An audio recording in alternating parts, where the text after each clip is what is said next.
Hey, what's up? It's going.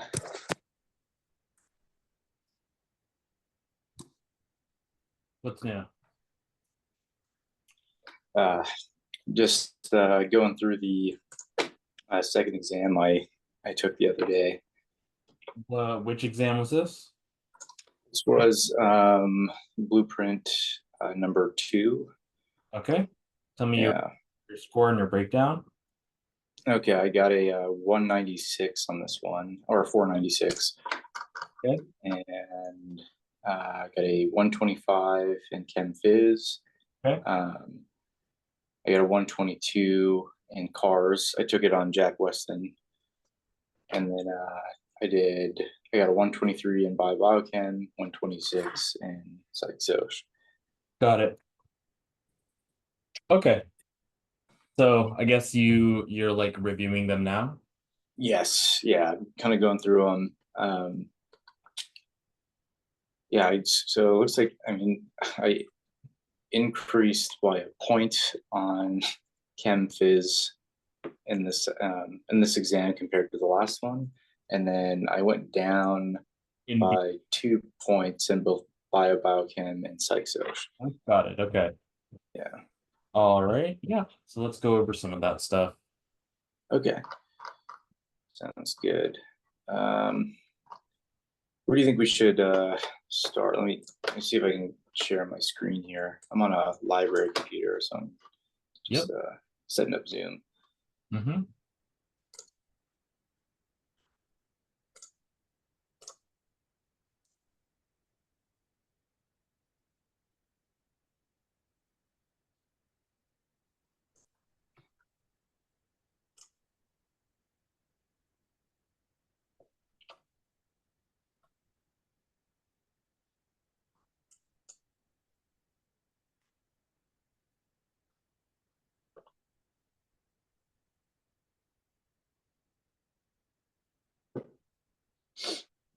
How many meetings do you usually have a day? Uh, Depends. I usually work or tutor from like noon to 8 p.m. Okay, Yep. got it. Oh, live Yeah. now.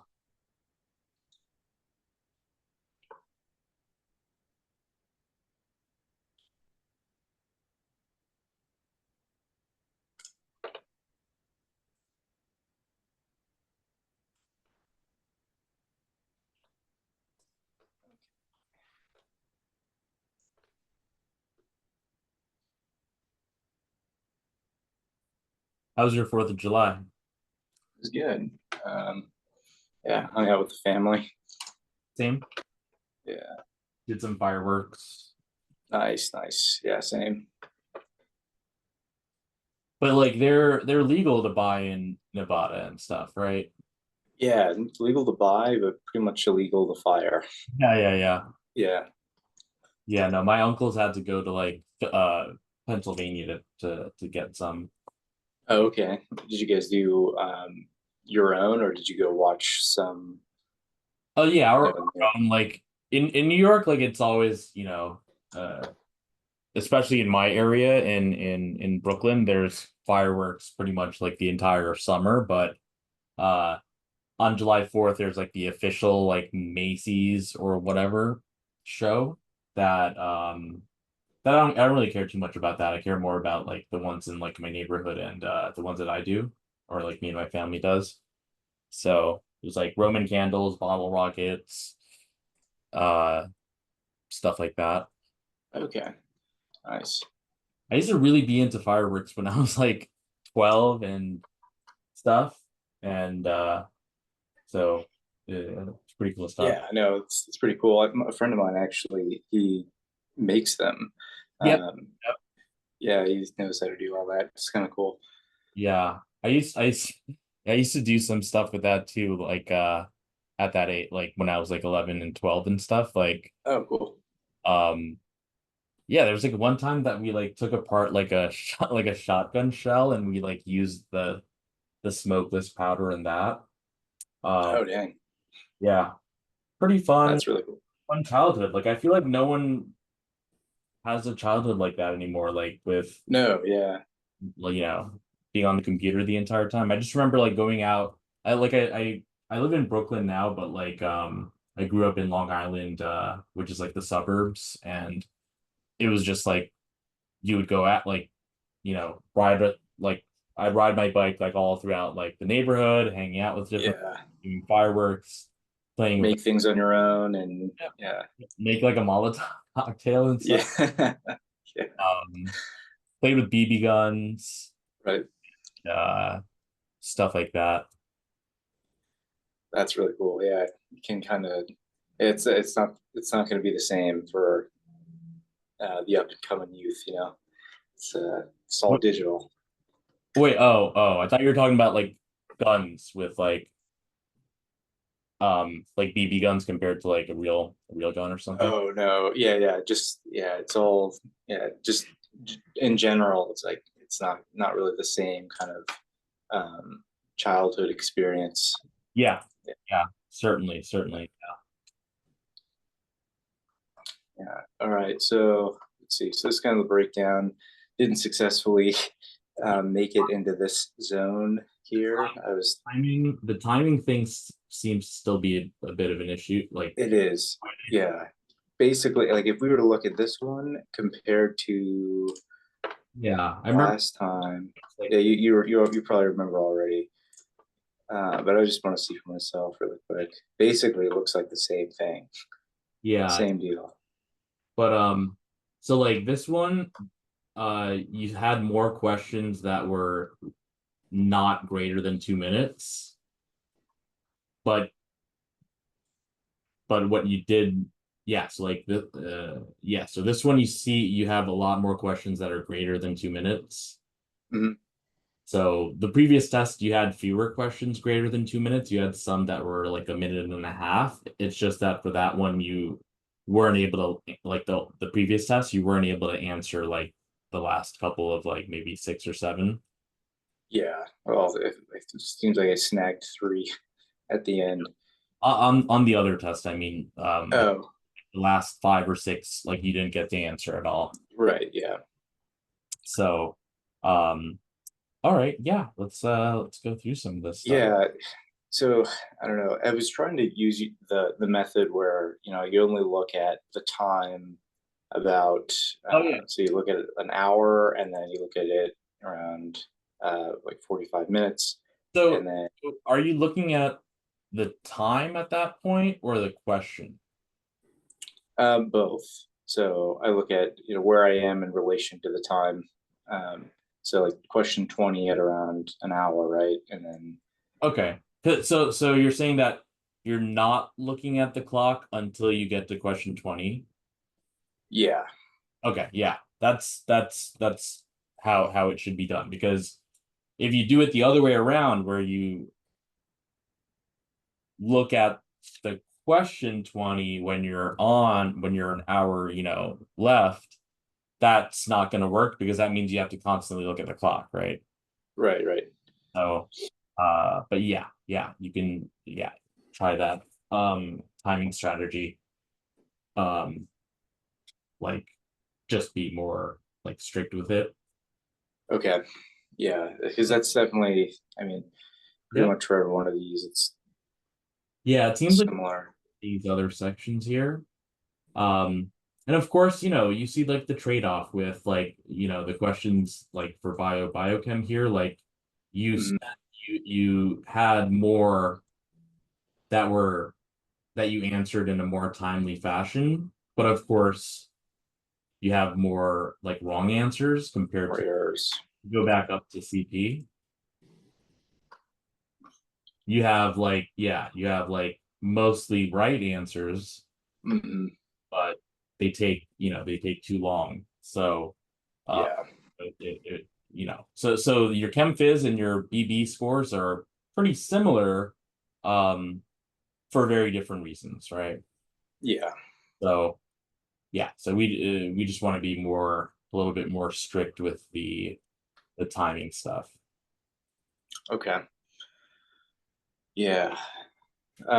Is there, I don't know, is there a recommendation on how to improve that, or is that just just keep doing the over and over and keep doing more over and over and over again, and eventually you'll bring your time down and your accuracy up? Yeah, let's do this. Let's see. So this is from the first question to like question 23. So let's look at those questions. I want to see like what type they are. Between 1 and 23. Yeah, you could just hit yeah. I want to see like, you know, if it's like, okay, so this one is a calculation problem. All right, you can keep going. Sorry. So, calculation, some like data stuff. Oh, okay. Some like data stuff. Keep going. Yeah, you can go like pretty fast, like through the. okay, yeah. I'll just get a good idea, but I see a good amount of. Okay, yeah, keep going.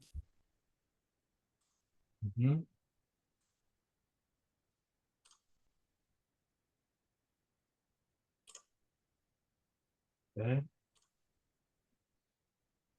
Yep, keep going.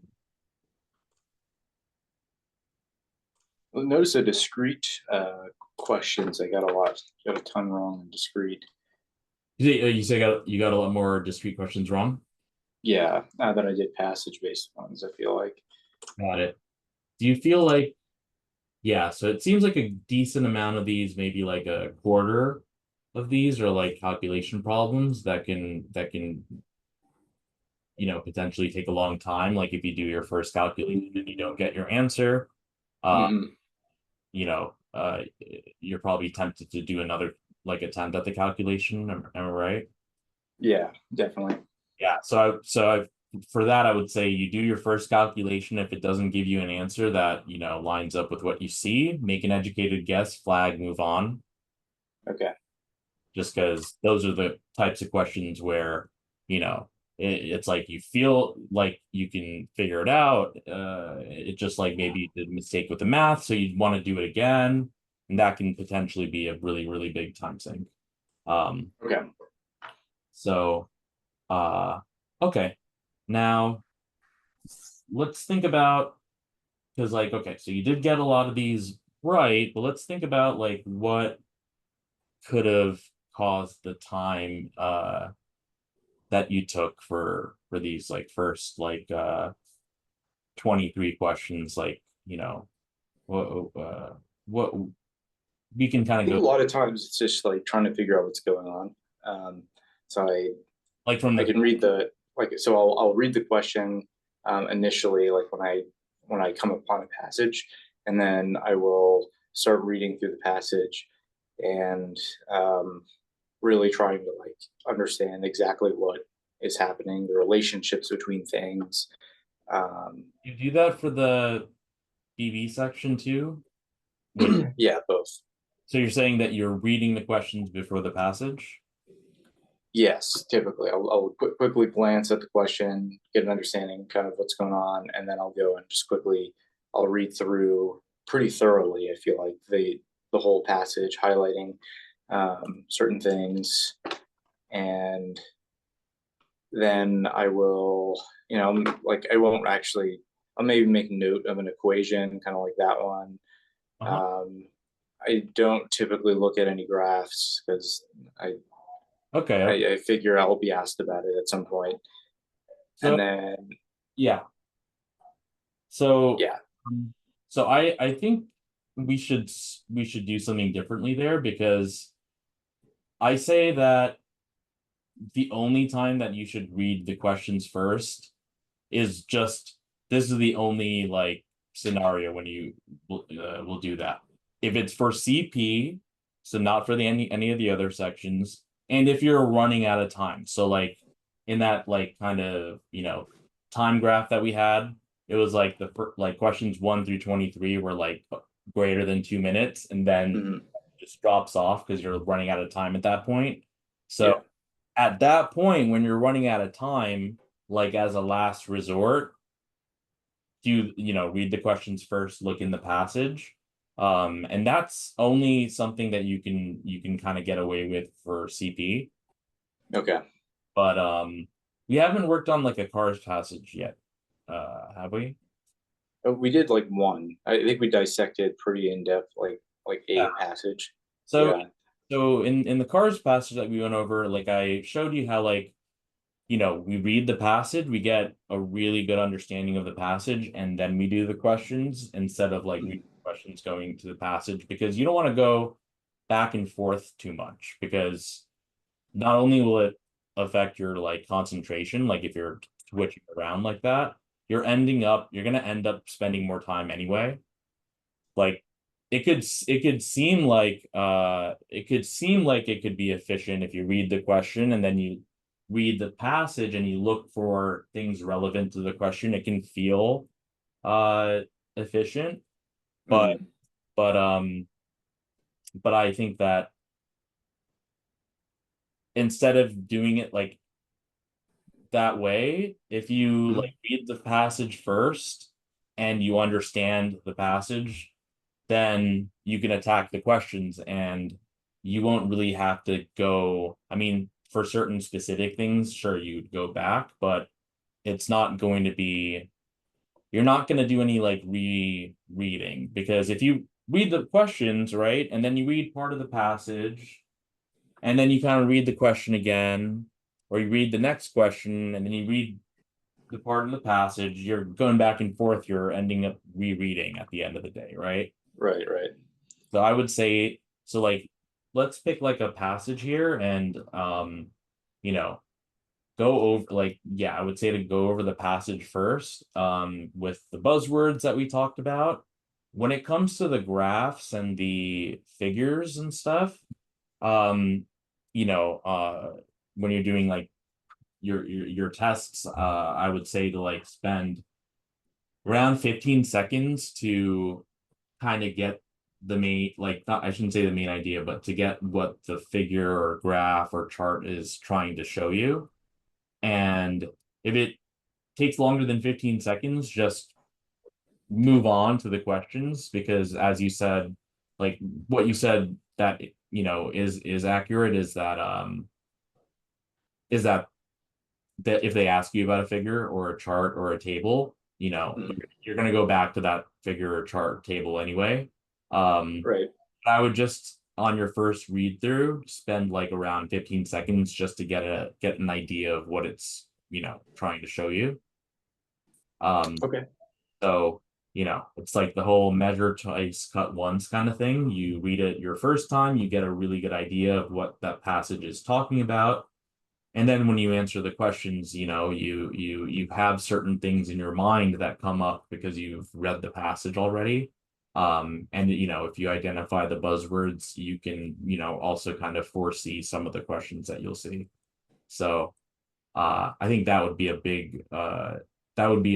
change that you can do that would kind of like make it so that you're not going to like run out of time at the end, and you're not going to be spending, because if you're spending more than 2 minutes per question, right? For like 20 you know uh questions, right? That's like 40 minutes. That's like half the test, right? You don't Yeah. want to do that. So Yeah. And I think I even saw somewhere that I I think I spent close to 10 and 11 minutes on two different passages, and Mhm. I didn't get any questions right. So like 21 minutes wasted, right? I don't know. Yeah. I mean, I wouldn't completely say that it's wasted, because Mm, you had an actual attempt. Your brain, if you're firing synapses, it's never a waste.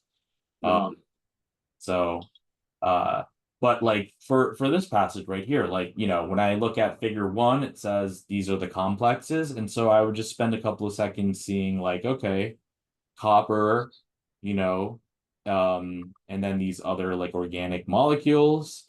And then we have like the dotted line kind of arrows. And that would be like the coordinate covalent, kind of bonds, right? Right. So like, typically, so let's do this really quickly. So like let's go from like the first passage to like this passage, or we can go backwards from this passage. And I can just kind of show you like really quickly like what to do when you see like the figures and stuff like that. Yeah. You can just Sure. Okay. So we'll get a passage 1 here, and then yep. um, Yeah. So okay. So we see altitude sickness can happen at that minimum altitude, but serious symptoms happen at above that altitude. So you highlighted that, you understood it. And then it's not really necessarily the height, but the speed at which someone goes through. And then we have our pressure here. Now, the 15 seconds that we're going to spend here are just going to be like, okay, well, what pattern do we see, right? So, I mean, and I just do all this stuff in a really slow, systematic way. So, like, I'm just literally going to start from the leftmost column. So, as we go down, the altitude goes up, right? yep. And then the middle column is the pressure, the barometric pressure, and it goes down. All right. And then the third column, absolute atmospheric pressure goes down again. So that's all you need to really do. Like if they ask you a question about it, yeah, you're going to go back and do some more stuff with it. But for the first read through, the 15 seconds, that's all you really need to see. So it's like, okay, yeah, the higher you get, the less, pressure there is, right? Right. I don't really know yet what the difference between the barometric pressure is and the absolute atmospheric pressure, but I can at least see that all of these have units. So that could be something, right? Because Right. what value of this would be equal to like the value of this? Like what's that conversion factor? The barometric pressure to pascals. So millimeters mercury to pascals. Oh man, isn't it like Mhm. 720 or something? Or no, 720 is atmospheres, right? Both. Millimeter. So Oh, it's both. so 760 760. Yeah. millimeters of mercury is also equal to 760 torr, Okay. which is also equal to 1 atm, which is also equal to 101.3 kilopascals, which you could just say is 100. 100. Okay. So, uh, so that's just that I guess could classify as like a buzzword. Like there, I don't know if they'll necessarily ask about those units, but having those conversion factors down, you definitely wanna have those down. Um, Okay. yeah, and cool. So yeah, so we see cable one. All right, if you go up in altitude, the pressure goes down. Yeah. Okay, let's scroll down, go down. So, oh, and then they, even give us more information. So they tell us the barometric pressure is around 760. The percent of air at sea level, that's nitrogen and oxygen. And then this thing with composition of the air remains the same, but number of oxygen molecules per breath is reduced. And then we have, okay, the 3,600 meters, the barometric pressure is this, and that means that the body only takes 60% of the oxygen per inhalation. Yeah, what is that stuff saying? Like, what do they mean by that? So it's saying that pressure at 480, body takes in 60% of the oxygen for inhalation. Mm-hmm. Is not at sea level. So you're just asking like the relationship between um, height and percent oxygen, or So for this, does this mean that 40% would be the nitrogen.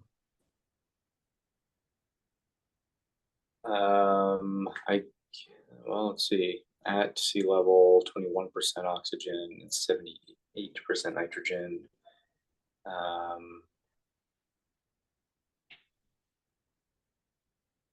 Extent only about 60%. No, so what it's saying is that it's going to be 60% of the existing 21% oxygen. So Good. 40% of the 78% nitrogen that you'd be taking. Yeah. You're good. Yeah. I was trying to trick you there. So yeah, it's like, so they say here the composition is the same, right? Yeah. So, but yeah, it'll be like 60% of the 21%, right? So it's just Right. less literally oxygen molecules are floated out there, right? Right. So, okay, cool. And the body compensates for having less oxygen. And then we have air pressure in pascals above sea level is calculated with this equation. When you see an equation, you don't really have to do much with it. Like, not even, you don't even need to do like the 15 per seconds or whatever. But I mean, I do recognize this is the atmospheric pressure in pascals. Okay. Because in kilopascals it'll be 101 point blah blah blah. Okay. And sure, cool. So we have this thing and we have the height here. Okay, cool. And then h equals the height and altitude, blah blah blah. Okay, so in high altitude, low air pressure cause fluid to leak from the capillaries in both the lungs and the brain, which can lead to fluid buildup. Okay, that's kind of something that, like I didn't know, or like I don't think like, the average test taker would know. So that could be something that could either be important in the sense of like they can ask you a detail about it, or it could be like superficially important in that we know it's not a good thing because they say fluid buildup, right? Yeah. You need to do the acclimatization. Okay, and then we have this drug for the altitude sickness. And it doesn't treat the symptoms, but the problem by increasing the amount of, okay, when you see the bicarbonate, you clearly like highlighted it, so you knew something was going on here. What could be going on here? Let's see. Well, first of all, I saw that it works to increase the amount of alkali. So just thinking it could increase the I guess water being filtrated through urine. So I don't know. In a way. I was thinking of like the concentration gradients maybe would be affected. So like, what would so like tell me if you know like what each of these words mean, like alkali and then bicarbonate. So alkali, I don't know. I was thinking maybe like the basicity Yep. of solution. Yep. Yeah. What bicarbonate? Bicarbonate. I don't know. I don't know what to make of that, honestly. Okay, so that's probably the most, I mean, I haven't seen the questions, but one of the most important buzzwords here, because this is um the buffer in our blood for, Oh, okay. right? Do you know what like the chemical formula for that would be? What is it? CO3 or something, or not CO3. It's Uh-huh. CO. Oh, okay, yeah. So H2, so like CO2 that's given off by our cells through cellular respiration as a waste product, like it enters into the blood and it can enter into a red blood cell, which has an enzyme called carbonic anhydrase that creates this, which is carbonic acid. And the Okay. carbonic acid can break apart into, the proton and HCO3 minus, which is the bicarbonate ion or conjugate base. It could lose another, it's like a diprotic acid. So I mean, the bicarbonate can lose that last proton to give you just the carbonate ion. Okay. But yeah, do you remember like the oxygen, like O2 saturation, partial pressure of O2 on the x-axis, and then this is hemoglobin, Kinda, yeah. Like, yeah, myoglobin versus hemoglobin curve. yeah, Yeah. myoglobin would look like that. Yeah. Why do you think? Because of it's the allosteric Mhm. binding. Yeah, So would that yeah, the myoglobin or to the hemo? to the hemoglobin. Yeah. So hemoglobin binds that way because as it gains oxygen, it Mhm. becomes um, more reactive. Just give me 1 second. I'll be right back. Sure.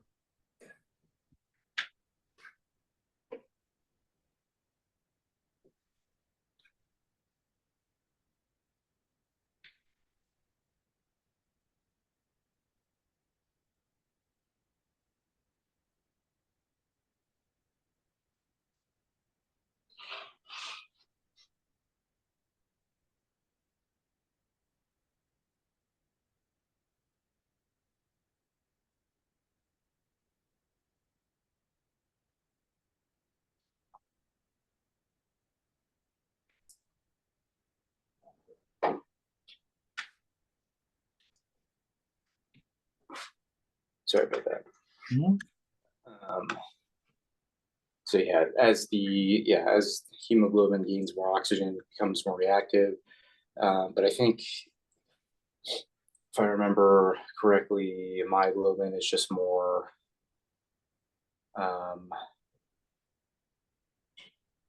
let's see, it's has a greater reactivity to oxygen than hemoglobin. At So when you say reactivity, tell me what you mean by that. um, well, it depends on the pH. So I remember right at more, I can't remember, it's like more basic conditions or maybe acidic condition. I think it might be more acidic conditions that myoglobin binds to oxygen. So let me do this. So a regular enzyme will have a shape like this, like Michaelis-Menten stuff, right? Mhm. So and so if this x-axis is like the partial pressure of O2, which corresponds to the concentration of O2, and if the y-axis is the percent of O2 saturation, right? Mhm. Um, let's say this is 50%, would correspond to some partial pressure of O2 down here. Mhm. But if we have our hemoglobin, you can kind of see that in order for 50% of it to be saturated with oxygen, it will require a higher concentration of oxygen or partial pressure of oxygen. Okay. Yeah. So if the myoglobin, so if it takes, So which one is easier to bind to oxygen, the myoglobin or the hemoglobin? Looks like myoglobin. Yep. Yeah. And that's why myoglobin is used for the for oxygen storage primarily. Okay. Isn't it like fetal cells or something? So that's Oh, called, no, that's fetal hemoglobin. Yeah. yeah. Different. Yeah. Okay. Yeah. So like uh so okay, so since the at the 50% mark, um whichever one is further to the right is going to have a lower affinity, right? So like if Right. you were to have fetal, hemoglobin, Shifted left. yeah, yeah, it would be like this pink curve because it would be it would have a smaller binding to oxygen and therefore be more ready to give it up. But if we have um us like if our blood becomes more acidic from like excess carbon dioxide, which can turn into the uh carbonic acid in our blood, it will shift it to the right, meaning that to achieve 50% saturation, you would need a higher concentration of oxygen, Okay. which also means that the affinity for hemoglobin and oxygen decreases. Got it. Okay. Yeah. So So, back to bicarbonate though. mhm. Um, so let's see. Are you saying that Mhm. oxygen is being bound by the hydrogens coming off of bicarbonate, or Yeah, so the um like the CO2 that gets released into our blood, that can enter into the red blood cell, can turn into the carbonic acid. And when the carbonic acid gets deprotonated, it creates the bicarbonate. Whoops, just one minus. And so that's the conjugate base of the carbonic acid, right? mm, So if you're excreting more of the conjugate base, like you're excreting this, it pushes this reaction forward, right? right? And that means more H plus is going to be released, therefore causing the blood to become more acidic, Okay, right? right. So, they say it makes the blood more acidic, but now you know why. Right. Um, and oh, and then acidifying the blood drives ventilation, which is, I guess, like increasing your respiratory rate, which is the basis of How do acclimatization. you become? Yeah, Yeah. gotcha. Okay. So there could be like further things down the line that I guess this passage isn't talking about that could affect things. There's a show that I used to like, I think it's called like Fight Science or something like that, but it was like Mm, it took like a different specialists from the military, like for instance, like a high performance aircraft, like pilot. They put mhm. him in like a little gyroscope thing that goes all over, and like a little keyboard, and they had to like type things and answer questions and stuff like that. And the pilot did a really good job there. And for comparison, they had an Army Ranger. You know what that is, you know. Yeah. So, but the Army Ranger did pretty good on it too.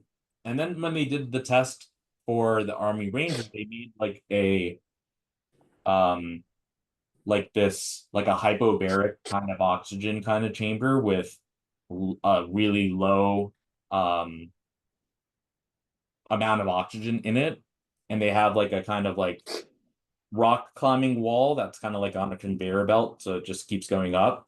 And Oh, wow. yeah. And the pilot tried it, and like within like a few minutes, um his heart rate went up to like almost 200. Whoa, that's crazy. But the Army Ranger was able to do it quite easily. Why do you think? And it has something to do with the fact that the Army Ranger had, yeah. What do you think? Let's see.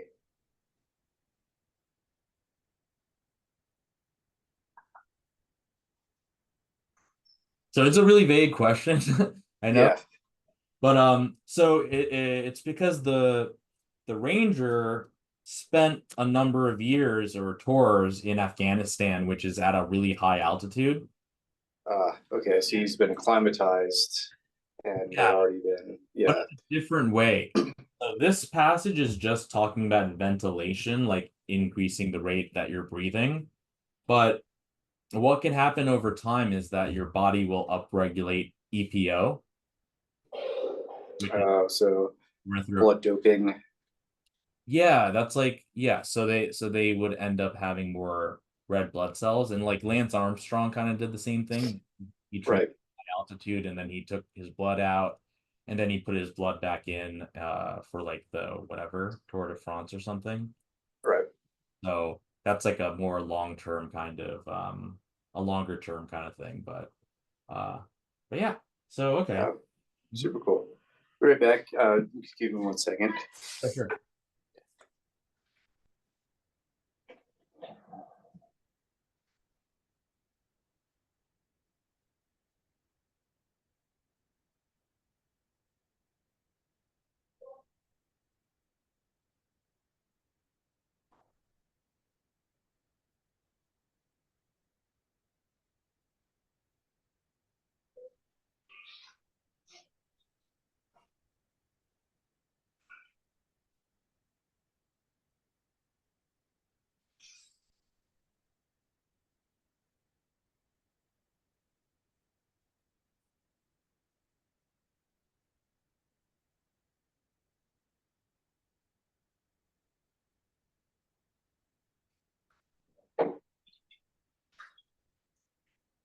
Sorry about that. My allergies are really acting up here in this library. It must be pretty dusty or something.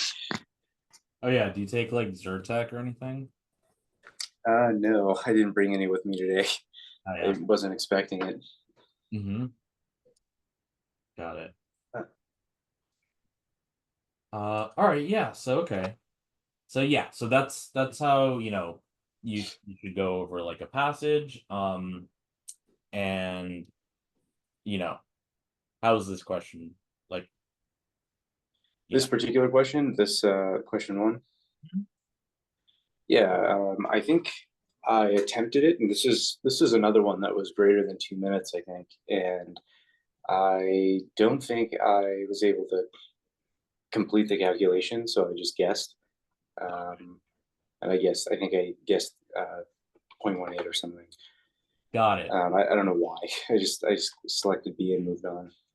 Got it. So partial pressure, uh, that's this Dalton's law thing.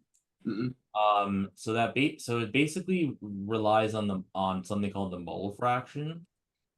So like, so basically, like, let's say the partial pressure of O2 is going to be the mole fraction of O2 times the total pressure, right? And so like the mole fraction would be like what, percent of like the total air is composed of oxygen, right? Right. That would just be, well, 21%, but like divided by 100, so it's not a percent, so it'll just be like 0.2, 0.21. And then the total pressure, right, would be something that we would see from the, because they said at 1500 meters, Yeah, it should be here, right? right here. Yeah.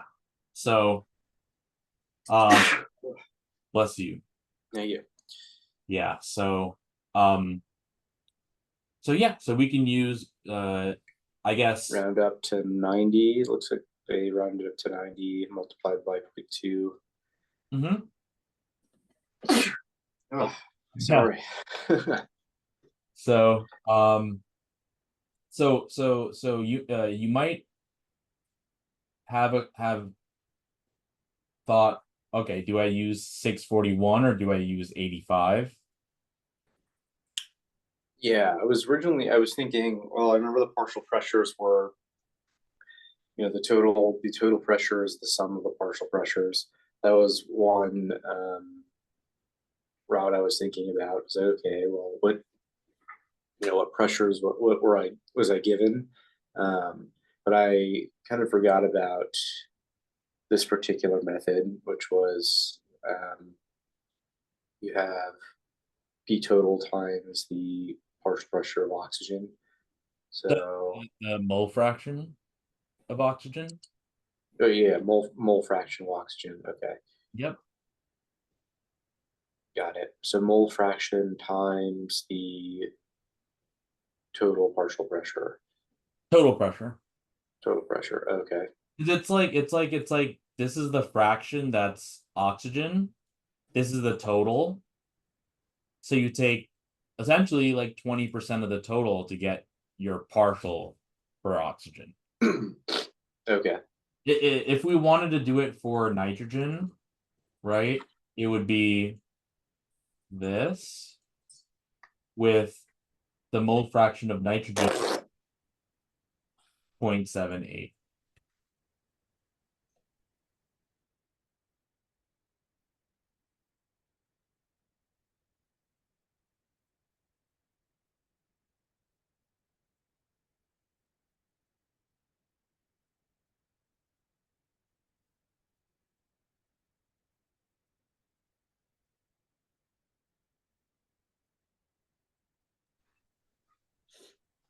Sorry. Yeah, so Okay, got it. I was saying, like, if you wanted to find the partial pressure of nitrogen, it would just be You'd use the same method where you have the total pressure and then you multiply it by the mole fraction, which was the 0.78. Mhm. Well, okay, got it. Yep. So now for the P total, what do we use? Do we use like barometric or absolute?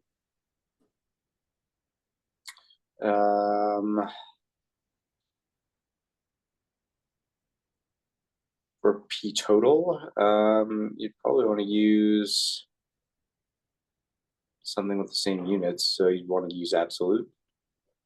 Mm-hmm. So you'll use something that would help you get the units that their choices are in, which is ATM. But the real answer is you can use any of them. Right. Okay. Because they're interchangeable. Yeah, and you can see that right here. Because we know 760 torr or 760 millimeters of mercury is 101 kilopascals. Oh, yeah. Which is also 1 ATM, right? Right. So yeah, so we can use any of those. Okay. Yeah, that makes sense. Yeah. And so they said 1500 meters, so this much and this much over here. Now, let's see, right? Like, so either we can use one of these things and then use one of these conversion factors to figure out what it would be in ATM. But we can kind of do something even shorter because we know that if 101 kilopascals or 760 millimeters of mercury is 1 atm. This and this, they're smaller. They're smaller than 1 atm, right? Right. So let's say that it was like the total pressure was 1 atm, then the partial pressure would be 0.21, right? Right. But we know that, remember when you talked about like upper bounds, lower bounds? The 1 atm is an upper bound. So 0.21 is our answer must be less than 0.21, right? Right. Yeah. So these are out, right? And then I guess between these, maybe we would have to, do another, not like huge calculation, but enough to see like by how much does it decrease. Actually, we don't even need to do that. The difference between this and this is, I mean, like A is like a half, or 0.21 is basically twice 0.11, right? Yeah. What was that? Like 0.2 is basically a fifth, right? Mhm. And yeah, okay. Yeah, 0.1, 1, would be like a tenth or whatever. So, Mhm. so at 1500 altitude, do we have 1/2 the amount of pressure? Nope. Okay. So then we can eliminate A. So that's essentially like a qualitative way of doing something that appears to be a calculation problem. Okay. And I know we talked last time about like sometimes, like we had some questions where some of the choices were close in number, and so you didn't want to like round too much. But then I showed how if you could still round, you can round to get upper and lower bounds, and then choose an answer that's within those bounds. Okay. Yeah. Yeah. I remember. Yeah. I remember us talking about that as well. Yeah, because I'm not really doing any number crunching here. Yeah. So that try to always So like in the case of not like, are you talking about in the case of not really remembering uh how to solve it, or just talking about just rather than writing out a whole problem based on the equation, just kind of round to save time? Is that what oh, you're talking about? oh no, I'm saying like, so I'll use blue. So this is how we would normally do this, right? We would do like the 0.21 times, like, let's say 85 like of the kilopascals, and then we'd have to convert, so like 101 kilopascals is 1 atm, and this would be the calculation, right? Which isn't like too bad, I guess. Like 1/5 of, or rather 8 goes into this, like, what, 11. So it's like 85 divided by 100, basically, Oh yeah, and then you can just go 0.85. 0.8. Yeah. And then 1/5 of 0.8. I mean 0.88 over 10. Um 8 over 50. I'm probably doing this in not the best way here, but Oh, yeah, uh, that's fine. I mean, You get around 17-ish, like, or 0.17, yeah, less than give or take. 10 over 50, which is 0.2. So our answer must be less than 0.2.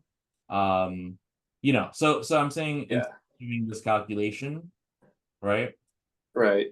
You can see that. So like like if you get like close to round, yeah, like to me, I would like for me, I would take the 0.21 and I just round to the nearest, whole number really. So it was 0.20, Mhm. and then for 85, um, I'll just round up or something. So to 0.9, and then 2 times 9 is 18, so 0.18. Yep. Or something, or even you can even leave the 85 as is 0.85 and Yeah. get around like 17. That's closer to 0.18 than 0.11. Yeah. So that's, like a quantitative way of doing it. But I just want to make sure you see that we can do it in a qualitative way. Yeah. Because if it was at 0 meters, that would be 1 ATM. So our answer would just be 0.21, right? Right. But we know that it's at a higher altitude, so it must be less than 1 ATM. So it must be less than 0.21. So right. That's like the qualitative way of solving stuff like that. Yeah. Yeah, that makes sense. Yep. Sweet. Mhm. And yep. Let's see this one. Yeah. Now this one, not so bad. yeah. And there's like the shortcut formula for this. I think I may have shown you, like whenever you have a complete conversion of potential to kinetic. Yeah. Oh, maybe not. I don't think you showed me that. I usually just write out the formula, but what's the shortcut? Yeah. So anytime you have, so the example I usually draw is like a person dropping a ball a certain height, right? So initially, before he drops it, the gravitational potential energy is at a max, but its kinetic energy is 0. As it falls, gravitational potential energy gets converted into kinetic. And at the bottom, like right, as it hits the ground, its gravitational potential energy is 0, but its kinetic is at its max. Yeah. Means that the initial gravitational potential is equal to the final kinetic. So okay, yeah, this is what I do. Yep, mgh is equal to 1/2 mv squared. And if you essentially rearrange to solve for the final velocity, it's going to be radical 2gh. You cancel out the masses. Yep. So anything that it goes from completely potential to completely kinetic, you can use this formula. So that could be dropping. It can be, let's say we have a box down an inclined plane. What's its velocity once it hits the, the end of the ramp or whatever? Same formula here. If you have some type of standing liquid with some hole here that's spurting out some liquid, you're also going to be able to use this formula. Oh, sweet. So that could be a shortcut right there. Okay. Yeah, they're doing a lot of stuff that. Yeah, they're basically doing. Yeah, wait, what? They're doing it the same way. Yeah, they're doing the same way. They're just doing it in more steps. Yeah. And they're putting in the, I guess well, actually, I don't know. Like, do engineers like to symbolically first? Yeah. In first or do it out first? Yeah. Typically, we solve entirely symbolically, and then at the very end, you plug in values. Yeah. That's the best way to do it. Yeah. Yeah. Because this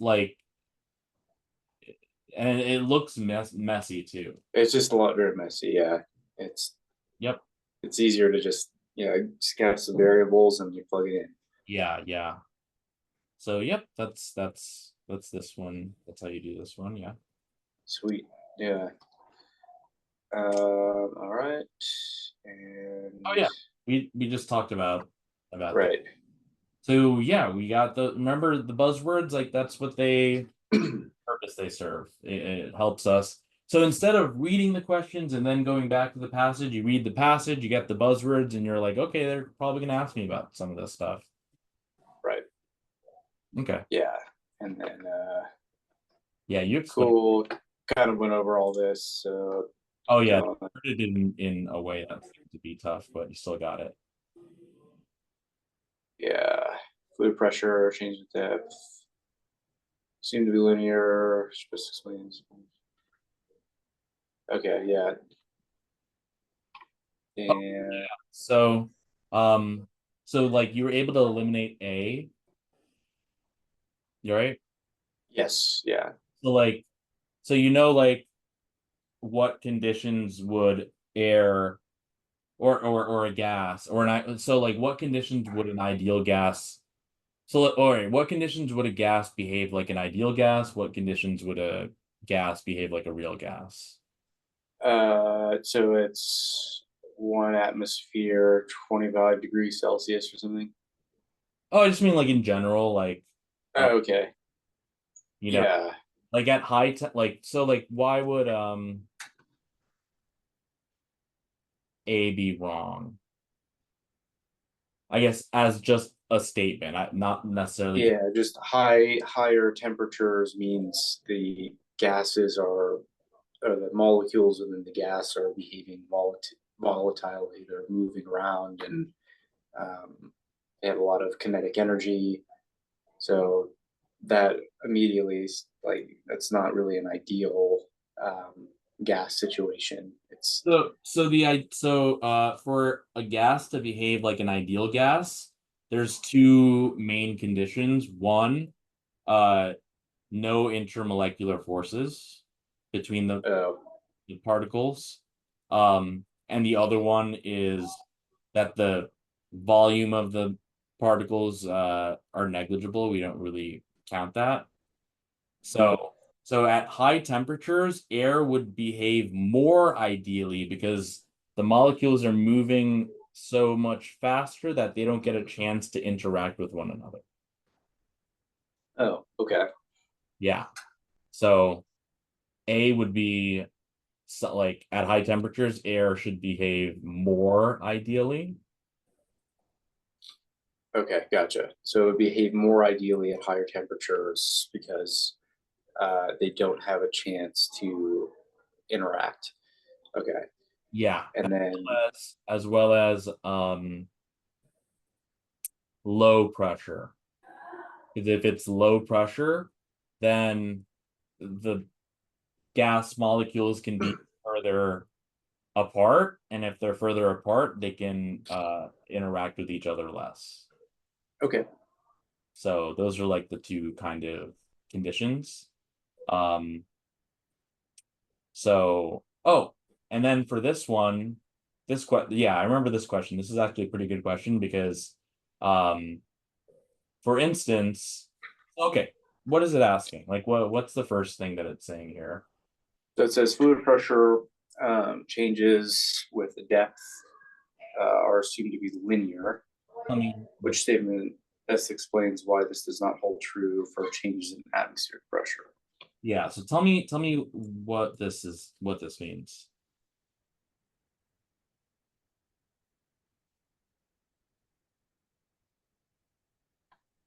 Okay, so it's saying that the pressure of a fluid as you're moving deeper is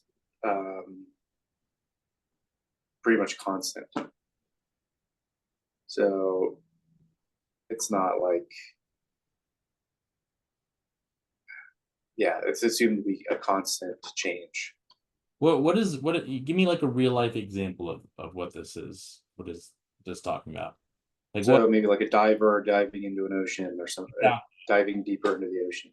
Yeah. Yeah. Which so as yeah, so as you know, like as you dive deeper into an ocean, your the pressure should actually um, Yep. should increase exponentially.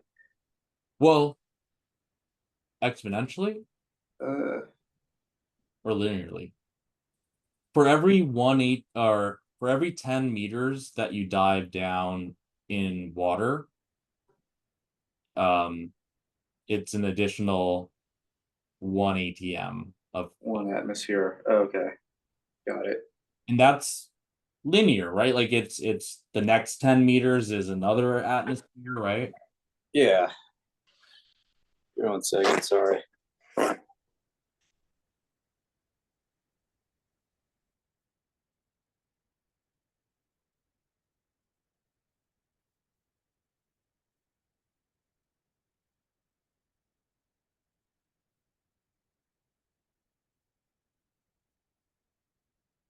So in ARMA, when you use a, do you ever have like if you use a certain type of gun and you do a headshot, like the person dies, but if you use a different type and you do a headshot, like the head explodes? In Arma? Yeah. Um, You I ever? don't think, I don't know. I haven't played it in a minute, but I don't think so. Mhm. But yeah, I could, I don't know. I could see that happening. Um, Yeah. So like, because yeah, so like I play insurgency, so I noticed that when I shoot like whatever, like let's say like a 9 millimeter like round, whatever, it'll go through, it'll kill the guy. But if I'm using like 7.62 by 51 NATO, like something like that, and I or like 45 ACP or something like that, and I shoot, the head explodes. okay. So why do you think? Or actually, So yeah. you use like a, so here you're using like a 9 millimeter, here you're using like a different kind of, you're saying you're using a different kind of ammo or a different kind of gun? Oh yeah, like both, but like let's say that maybe then I'll make like okay 9 millimeter and then like 5.56, which is essentially the same. It's actually well the same size as like a 22 actually, but Right. Head explodes. Okay. so have you ever seen like videos of like stuff like guns like being shot at like ballistics gel Yes, yeah. and sometimes it can just go through, but sometimes it creates a really large like temporary cavity. Okay. Yeah. So if a headshot creates a large temporary cavity, it would cause the head to explode because liquids, and in this case fluid, they're they mean to be like a liquid, are not compressible. Okay. Like that's why like a hydraulics exists, right? Yeah. So like if you're creating like a temporary cavity that's large like this, it's not gonna like I mean if the head was gas, it can compress the gas, but it's not gas, it's liquid, and you can't compress the liquid, so it'll that temporary cavity would just displace the blood and the liquid outwards, causing that head to explode. Causing the explosion. Okay. Yep. So, so as we go down deeper into a fluid like water, it's linear, because we're not able to change the volume of that fluid. Like you get the pressure goes like up significantly, but it's not like the water is getting compressed, you know? Yeah, that makes sense. But if you go up in altitude with air being the thing rather than like a liquid, air can change its volume based on the pressure because it's compressible. Yeah, that makes sense. Yeah, gases being compressible versus fluids being non-compressible. Yep. So So this like pneumatics versus hydraulics. yeah, Yeah. pneumatics like would be a way for them to like, but yeah, you have exactly the right idea. Um, so so yeah, it's because the volume of a mass of air is not constant because it can compress and go down with increased pressure and vice versa. Okay, Mhm. sweet. Let's see. There are significantly less mass ratio per unit volume. see. Does not change altitude. The decreasing temperature at high altitude does change the percent H2O, human constable community, which the following asserted kilograms H2O at a given volume of air at 3,000 meters above sea level versus at sea level.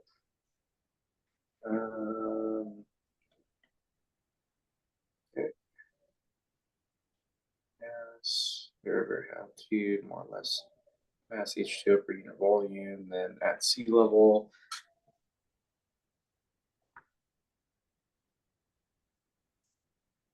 Yeah, so this was, I don't know, as you increase your, and it even says it here, right? So it says at sea level, it's 60% of the 21% that you already had. So it's kind of makes sense, significantly less. Mm-hmm.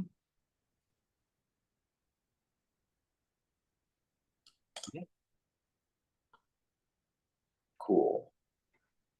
Oh yeah, this is just a thing to know. 1 mole of any ideal gas, doesn't matter what the identity of that ideal gas is, at STP is 22.4 liters. Okay, got it. Just something to know. So again, the volume of 1 mole of an ideal gas at STP is 22.4 liters. Doesn't matter what the identity of that gas is. Okay, gotcha. Mhm. Sweet.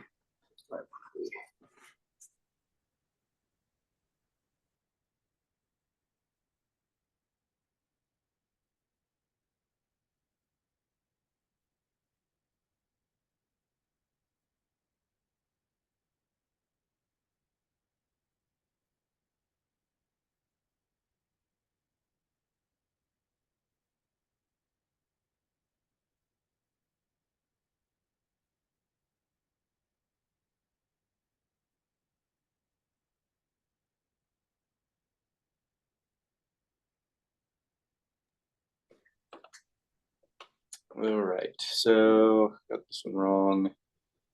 When calculating the amount of product formed during alcohol fermentation, 1 mole of ethanol is equivalent to what volume of CO2 measured at standard temperature pressure?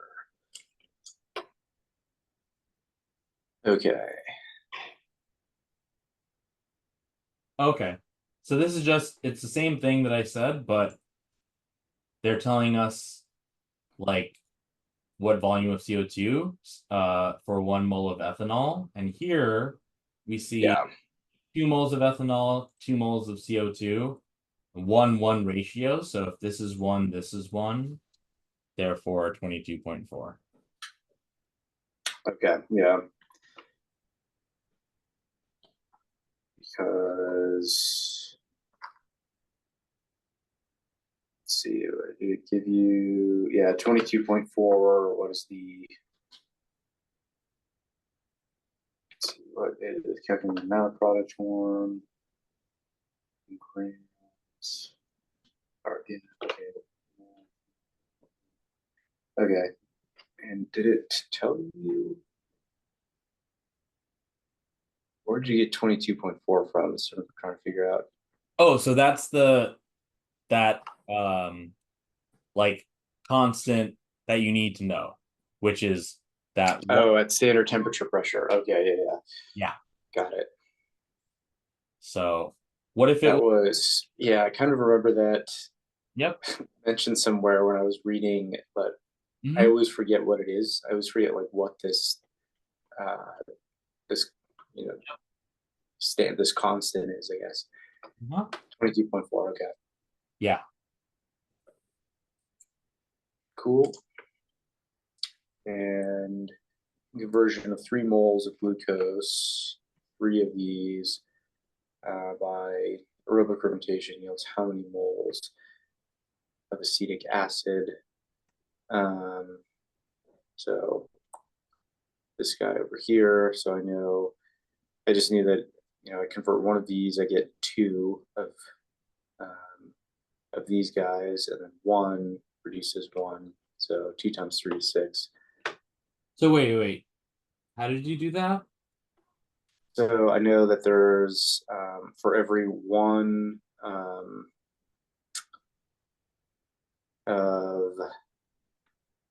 what is this molecule? Ethanol. For every one glucose, you get 2 ethanol, and then for every 1 ethanol, I get an acetic acid, one acetic acid. So if one glucose produces 2 ethanol, I just multiply 3 times 2 ethanol. So this would be 3, this will be 6, this will be 6. Yeah, exactly. Yeah. Right? This will be 6. Yeah. This will be 6. This will be 6. Exactly. Yeah. So, yep. It is multiplying everything by 3 for this top number, and yeah. So, which of the following statements most accurately describes the relationship between cultured yeast preparation conditions and fermented alcohol yield based on the passage data? Okay.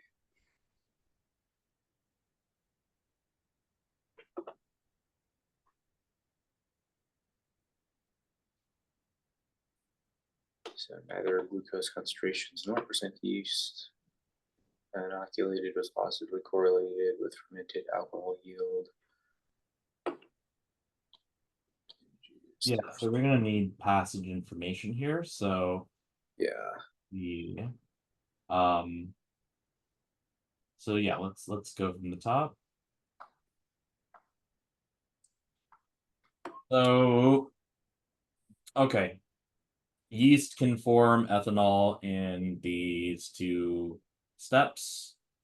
And then they did the study, something with acetic acid from banana juice, and then some amount of the bacteria, and then some other stuff. Okay, a lot of stuff here, blah, blah, blah, different types of broths. Fermented alcohol content. Okay. Let's go down. Then we have some more stuff, and then we use titration. Okay. Let's see. This is a pretty there's a lot of stuff about titration. I think I need to go back over that a little bit. We mentioned a little bit about titration last time. Yep. Yeah. But... So okay, let's see. So which of the following statements most accurately describes the relationship between cultured yeast preparation conditions and fermented alcohol yield? So the cultured, let me see that, the table 1. So the table 1 gives us the fermentation alcohol yield, right? I mean, it's not saying it by name, but it's saying fermentation broth percent alcohol, right? So okay, so we have that, and then so we have that for the fermented alcohol yield, and then cultured yeast preparation. I want to see what that would be related to. Maybe that would be above table 1. So we have, okay. Okay, so cultured medium, either 8 or 10% of that, and then it was used to inoculate, sterilize 3-liter samples of banana juice containing 10% or 12% glucose. Volume of the gas, let's see, blah, blah, blah. Okay, I see. So table one, we have broth A, B, and C with the percent yield of fermented alcohol yield. And we also have the CO2 gas where, okay, let me see. So Broth A, so yeah, it looks like it's really just comparing. So broth A is 10% glucose, 8% yeast. Broth B is 10% glucose, 10% yeast. And broth C is 12% glucose and 8% yeast. So they're correlating, they're mixing and matching some things. I got 10%, 8%, 10%, 10%, 12%, 8%. So it's kind of like what you're kind of looking at the relationship between the things you've changed and fermented broth percent alcohol. yeah. So they're asking relationship between the cultured yeast preparation conditions and fermented alcohol yield. Table one shows the highest fermented alcohol yield And A. is 7.77, and that's in broth A. Broth A has 10% glucose and 8% yeast inoculate.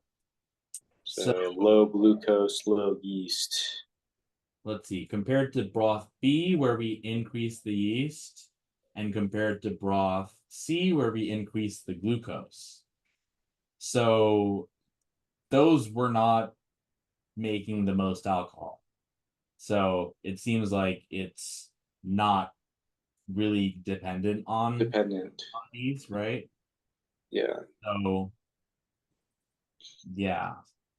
Because if it was B, right, we should see broth B, which has, more yeast, and broth C, which has more glucose. We should see those have a higher alcohol yield, right? Right. We don't, so B is out. If it was just glucose, which broth um, should produce the most alcohol? If it was only glucose, it would be C. Mm-hmm. And we don't see that, so that's out. And then D is just the same thing with yeast, and that would be the broth B, right? Right. That has the highest amount of yeast, but that's not what we see, so it must be A, right? Yeah. Yep. Yeah. I think that made sense. I don't know. I must have chose C or something at one point because it highlights it. Is that what happened? Because it says that I went from wrong to right. So it must have been what happened. I hit C and then went to A. Okay. It's weird. I don't know.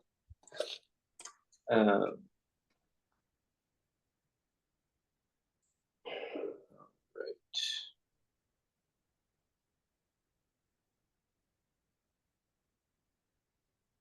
Okay. 2% inoculative, full fermentation, broth, maximize yield.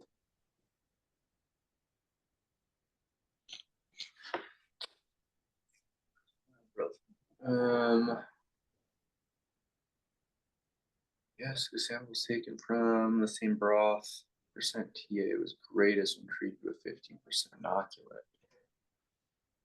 Okay, so it's probably down here that it's talking about.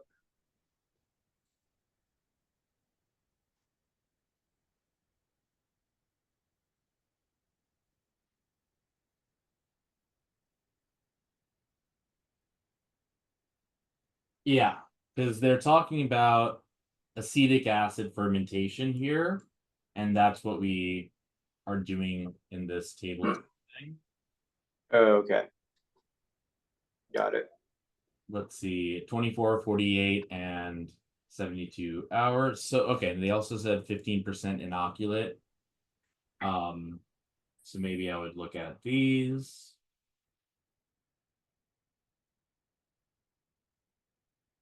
And then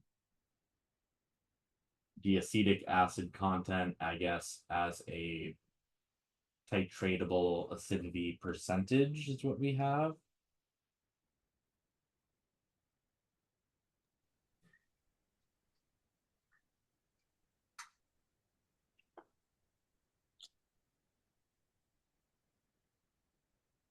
And so for all of the ones with the 15% of the inoculate seems to produce the highest amount of acetic acid. Yeah. Okay.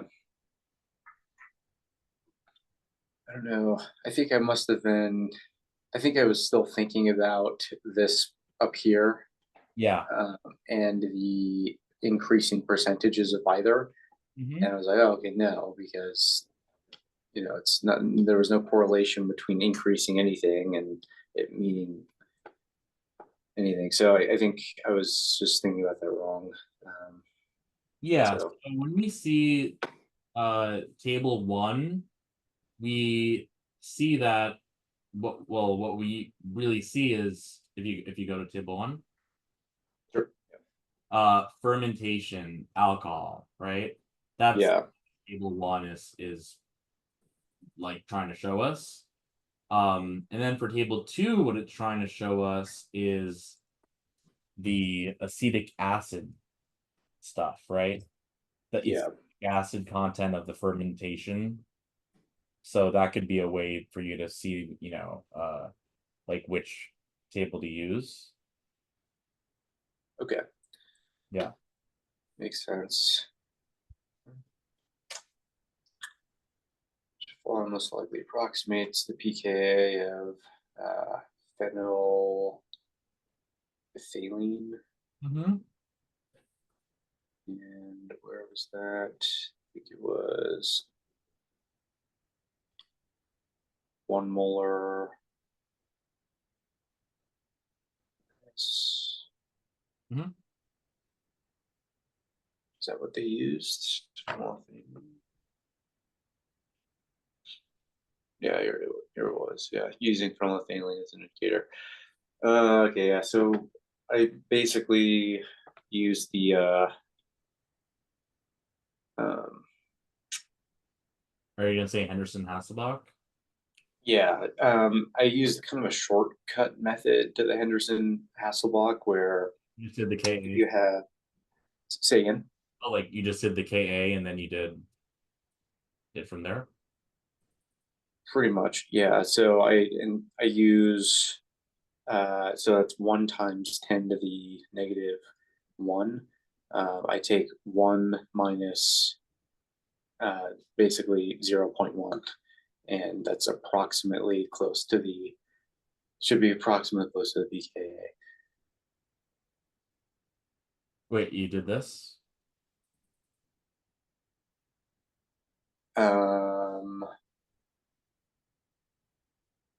Kind of, yeah, where you should get like close to 9 at the end. So like 9.9-ish was what I got.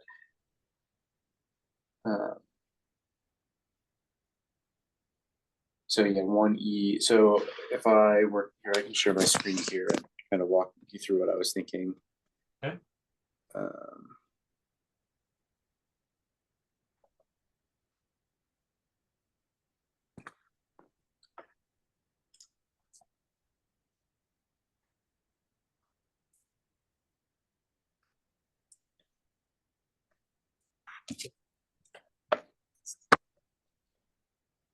Okay, so typically, like if there's some molar value, you're given something like 2 times, I don't know, 10 to the, say, negative 7 or something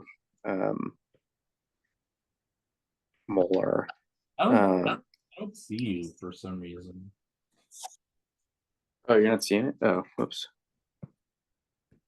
Oh, yeah. Is it there yet? I can see you from your iPad. Okay, sorry. Mhm. There we go. There we go. Got it. Cool. So you got something like this, where it's like in the format of like n times 10 to the negative m. Okay. Quick way to solve for like a p-value, where your p-value is approximately m minus 0.n. So I can get an approximate p-value for this guy that's like 7 minus 0.2. Okay. Yeah. And so you can get your, I don't know, it seems like a kind of a nice little way to get your p-values there. But anyway, that's kind of the method I used for that problem. So I mean, I see what that you're doing. So I see what you're doing, but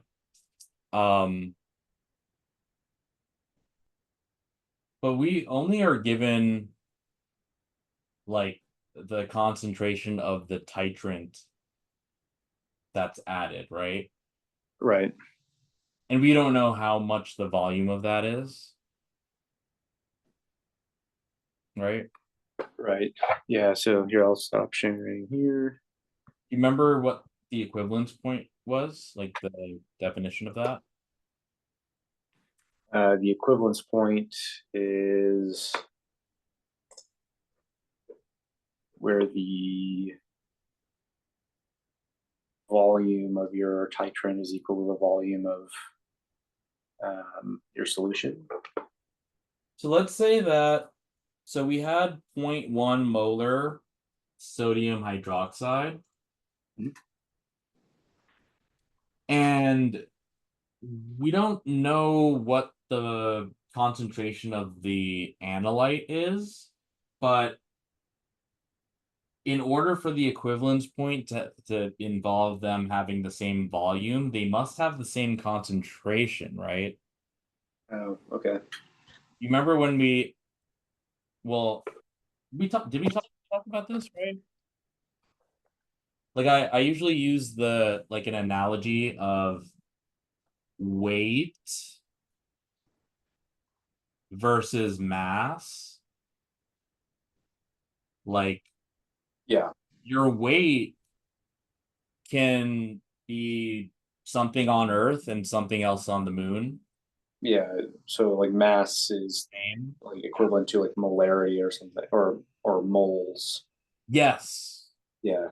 because moles is really the number of molecules, Mhm. right? Because it's really like a mole of something is Avogadro's number of those molecules. So a mole is really just number of molecules, straight up. Because if we're dealing with molarity, we don't know how, like, 0.1 molar, how many moles are in that? I mean, it could be like 0.1 moles in 1 liter, right?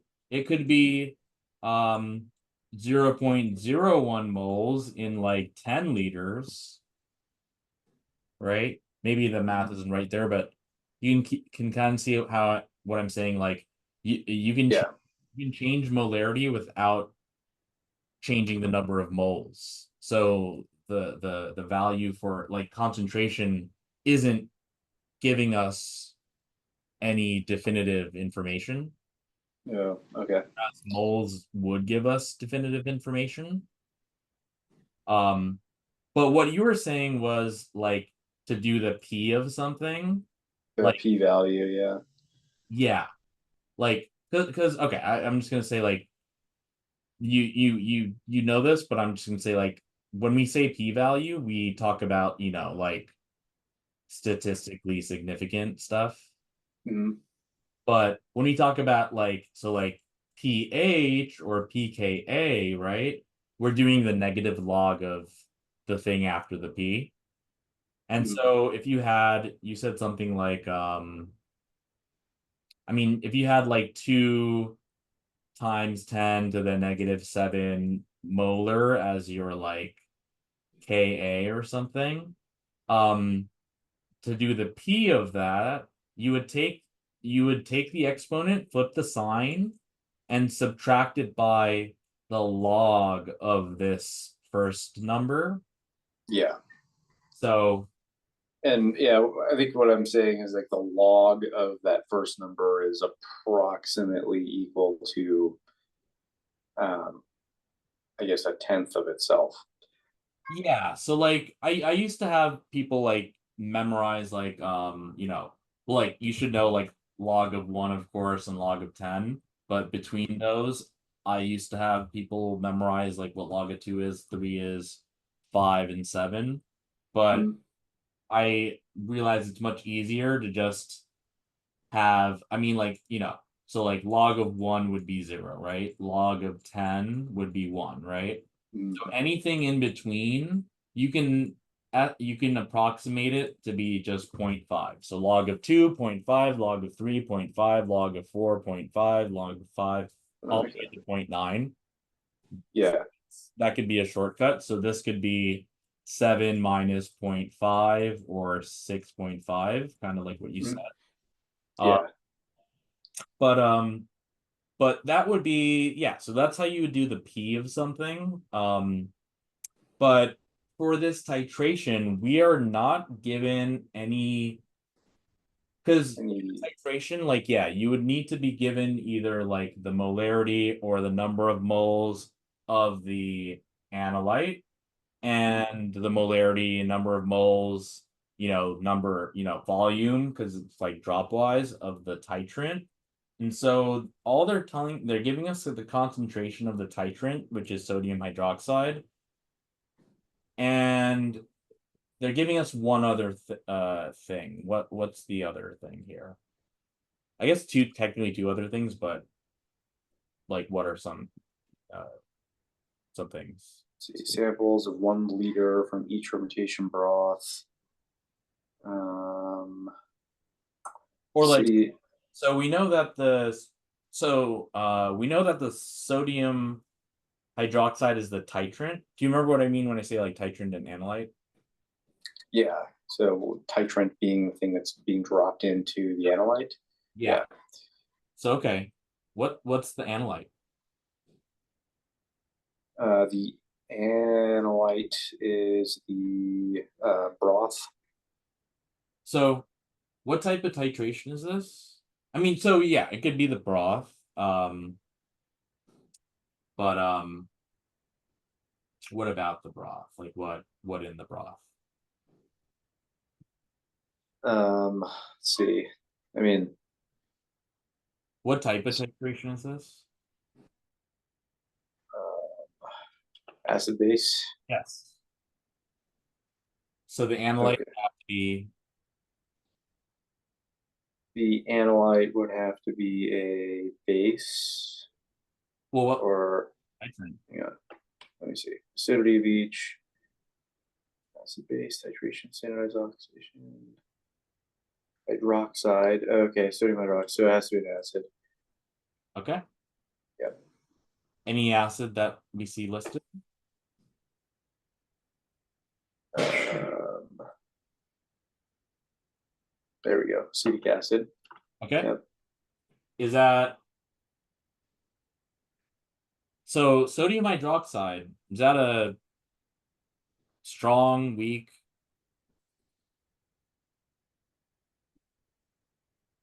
Sodium hydroxide. It's pretty. It's a strong base. Super strong, yeah. Yeah. It's you could dissolve like like a body in that. Um Yeah. it's funny because there's a Breaking Bad episode where they used hydrofluoric acid. Yeah. I actually just watched that the other day. But that's Yeah. like a weak acid. Yeah. And I was like, didn't they like Why? didn't they like, consult someone who took chemistry for this? But Yeah. but without getting too much into it, like bases are caustic, acids are corrosive, acids Mhm. are worse for metals and stuff, but bases are worse for biological, material. Uh, Yeah. it's I be- work in a work at an ophthalmology clinic, and they there's a lady that likes the clean rocks, or she polishes rocks and stuff. So she uses acids for that pretty frequently. And she confused her eye drops with the acid, she uses to clean rocks. That's a very bad situation to be in. Yeah, so she puts them in her eyes, but doctor I was working with is just like, well, you're lucky you didn't get a base in your eyes, because Yeah. that would have, yeah. Is So the acid like at most will it's be an exothermic reaction that could burn you, but mm, in terms of hydrolysis of like proteins, fats, stuff like that. If it's base catalyzed hydrolysis, it's irreversible because each step creates another like negatively charged like carboxylate kind of ion. So uh, like if you spilled acid on yourself, like it'll burn like thermally speaking, like it'll be hot. You might get burned. But if it's a base, um does it like saponify, or is it like a saponification process, or is it like a, yeah, kinda. yeah, Um and it just creates more of the base. Like it's gonna create more of like the OH minus each kind of step. So it's irreversible. So if you spilled some of, Drano or something on yourself, it's not just gonna go away like and do some damage. You're gonna need to neutralize it. yeah, okay, So bases are, really, really gotta be careful about that. But okay, so yeah, sodium hydroxide, super, super strong, and acetic acid is not very strong. It's like vinegar, something like that, right? I mean, right, when we typically have acid-base titrations, it would be like HCl, a strong acid, and something like sodium hydroxide, a strong base, right? So if a mhm, strong acid, strong base would be like this, with the equivalence point being like a 7, right? But like now let's consider a weak acid and a strong base. It's going to start off at a higher pH and it's going to end up at a pH larger, or for its equivalence point, larger than 7, right? right, And then vice versa. What if we had a really strong um acid and a really weak base? It would be like lower like this with like less than 7, right? right, yeah, So now phenolphthalein is an indicator, and an indicator is basically like something that will change color plus or minus 1 pH unit from wherever that thing is. Um and so that could be used as an indicator, like, but it's not like, it's not like, because sometimes people tell me like, if sometimes I'm like, okay, what's the equivalence point? People will be like, oh, it's when the indicator changes colors. But it's like you choose the indicator because you're trying to see it when you're at that point, but you need to know what the equivalence point would be before that. But anyway, they're saying phenolphthalein as an indicator, so that means equivalence point.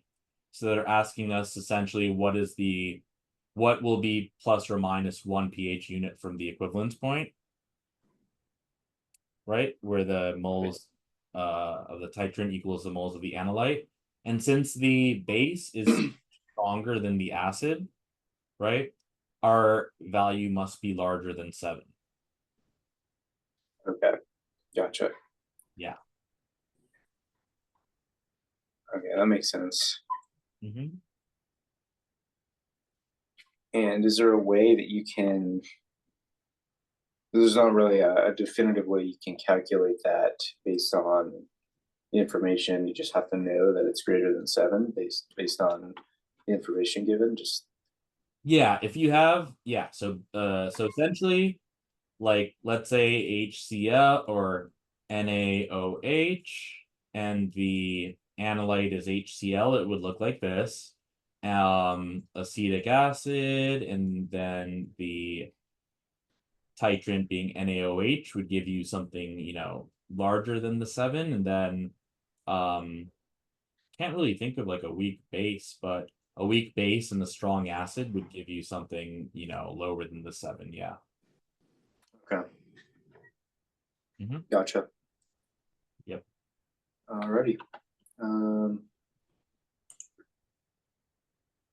see. Okay, looks like we're in a different passage. I think we should probably call it there then. Uh, Are there any, you mentioned some stuff about discrete problems? so which ones? Oh, Oh yeah, discrete. Yeah, discrete problems. Let's take a look real quick. Kind of remember where it was.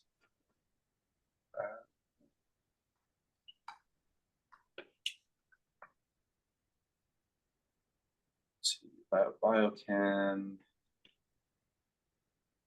I was noticing them.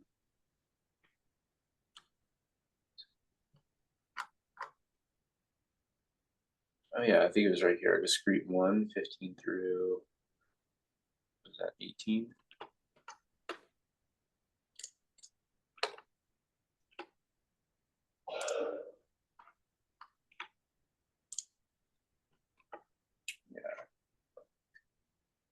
See, which of the following phase changes are exothermic processes? I chose 1. I don't. Mhm. Okay. Liquid to gas.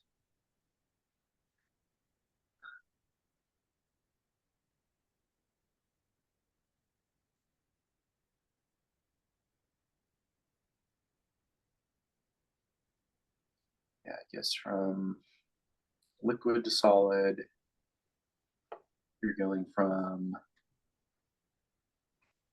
So it should release energy though. So Mhm. I think I was thinking, okay, if you're going from liquid to gas phase, I guess you're putting energy in. Mhm.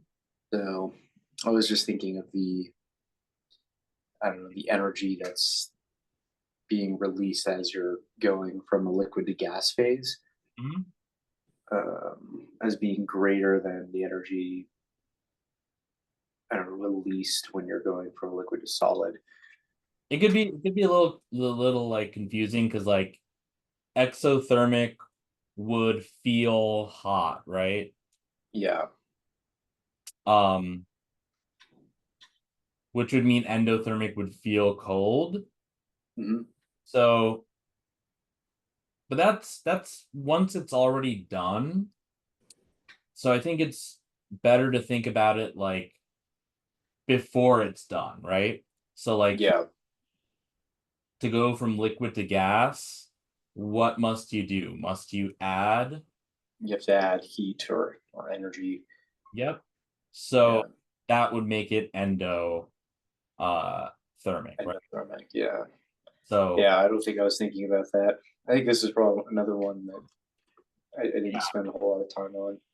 because like you could think about it as like, okay, it should feel cold if it's endothermic, but when we're Right. boiling water, we're not like touching it and being like, oh, it's cold, it's boiled, you know? Yeah. So Exactly. think about it that way. That makes sense. Let's see.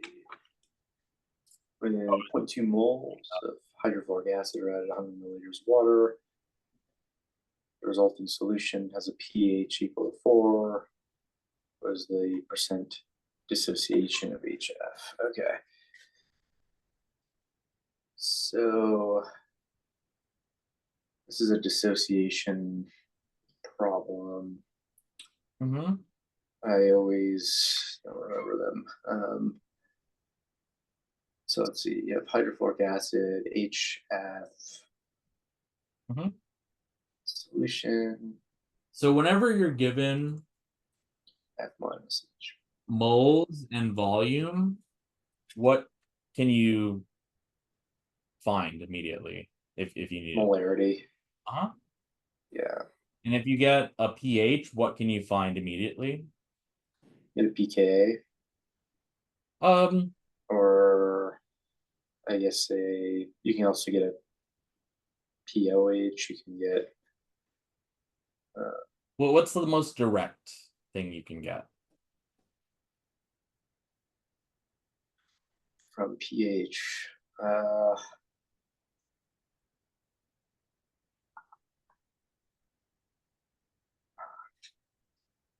I don't know. I don't So, know. so remember how we talked about like the P is just the negative log part? Oh, okay. Yeah. So what's the other part for pH? Let's see, you can get the pH is negative log, so you can get the Negative log of? that's the negative log of the see, is it the base or the acid or something? Which one? Or the acid of the base. So, Let's see. so yeah, so pH would be the negative log of the H plus concentration, right? Oh, okay. Yep. So you H plus concentration. can. Yep. So Cool. so yeah, you want to like have certain like when you see certain like values of things to automatically kind of think, you know, if with these, if I needed to, I can find something, right? So Right. so we can find the molarity of the hydrofluoric acid from the moles that are given and the volume that are given. And we can find the H plus concentration from the pH value that's given, right? And Mhm. then we can put those together to figure out like, okay, how much HF do we have? And then how much H plus do we have? And, you know, HF would dissociate into H plus and F minus, right? Yep. We know what we can figure out what that is. We can figure out what that is. And you know, we probably don't even need this one because it'll essentially be the same thing as whatever the H plus concentration, but we can just figure out like, you know, how much HF we have, how much H plus we have, and then like what percent of the H plus do we have? Like what percent of that total HF is the H plus, right? Right. Yep. So so yeah, so okay, we could do 0.2 moles over 100 mLs of water would just be 0.1 liter, right? Yep. So that'll just be 2, right? Mhm. 2 molar. And then pH of 4, you could do like, you know, H plus concentration is equal to, because the inverse of a log is 10 to the power of To the power, yeah. 10 to the power of negative pH, which is just 10 to the negative 4 or 1e negative 4, Okay. right? And then we can just do like the H plus concentration over the HF concentration. So 1e neg 4 over 2, which is just 0.5 e neg 4. And now I'm going to do, oh, okay. So this is going to be the actual value, but we want to do a percent, right? Times 100. Yeah, so 0.5 times 10 negative 2. Yeah, we're going to divide it by 100 essentially. So this will be -6, right? Yeah. Wait, is that right? Hold on. No, it goes up. So neg 2 instead of neg 4. Yeah. Good, good, good. Yep. And so, and then, I'm just going to move this over to the left twice. So 0.005. Got it. Okay. So there's a lot of questions like this where, like, if you're in, so a lot of people with like physics or calculation stuff, like they're thinking, okay, what formula, and these types of problems, it can make you or like first think Henderson-Hasselbalch, Mhm. but Yeah, initially that's kind of what I was thinking. yeah, I would say, most people probably would do it that way. And um why wouldn't we be able to do it that way? Let's see. Well, Henderson-Hasselbalch is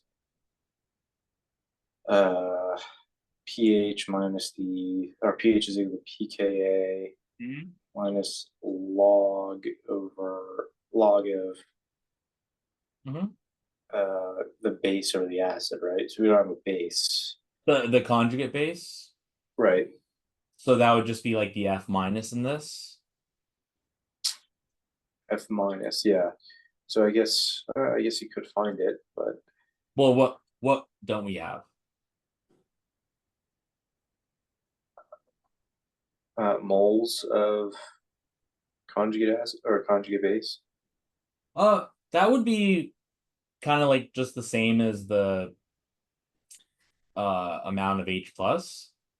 But what we don't have is pKa.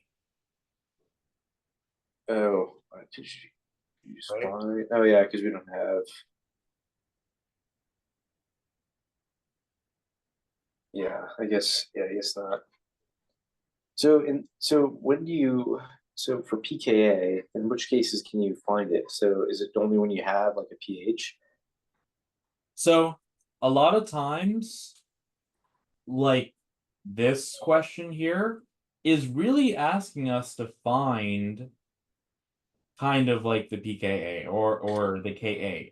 Because if you remember that the K stuff is all from the law of mass action, in which you have like the products over the product concentrations. If they have coefficients, they become exponents over Yeah, the reactant concentrations, right? yeah. So what we're essentially doing is we're essentially finding calculating the Ka here. Okay, I think I see that. Yeah.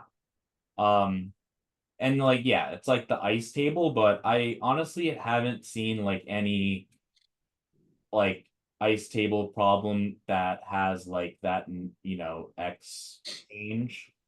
Mm, On the MCAT, I've only seen ones where that X value is negligible, so you don't have to worry about that.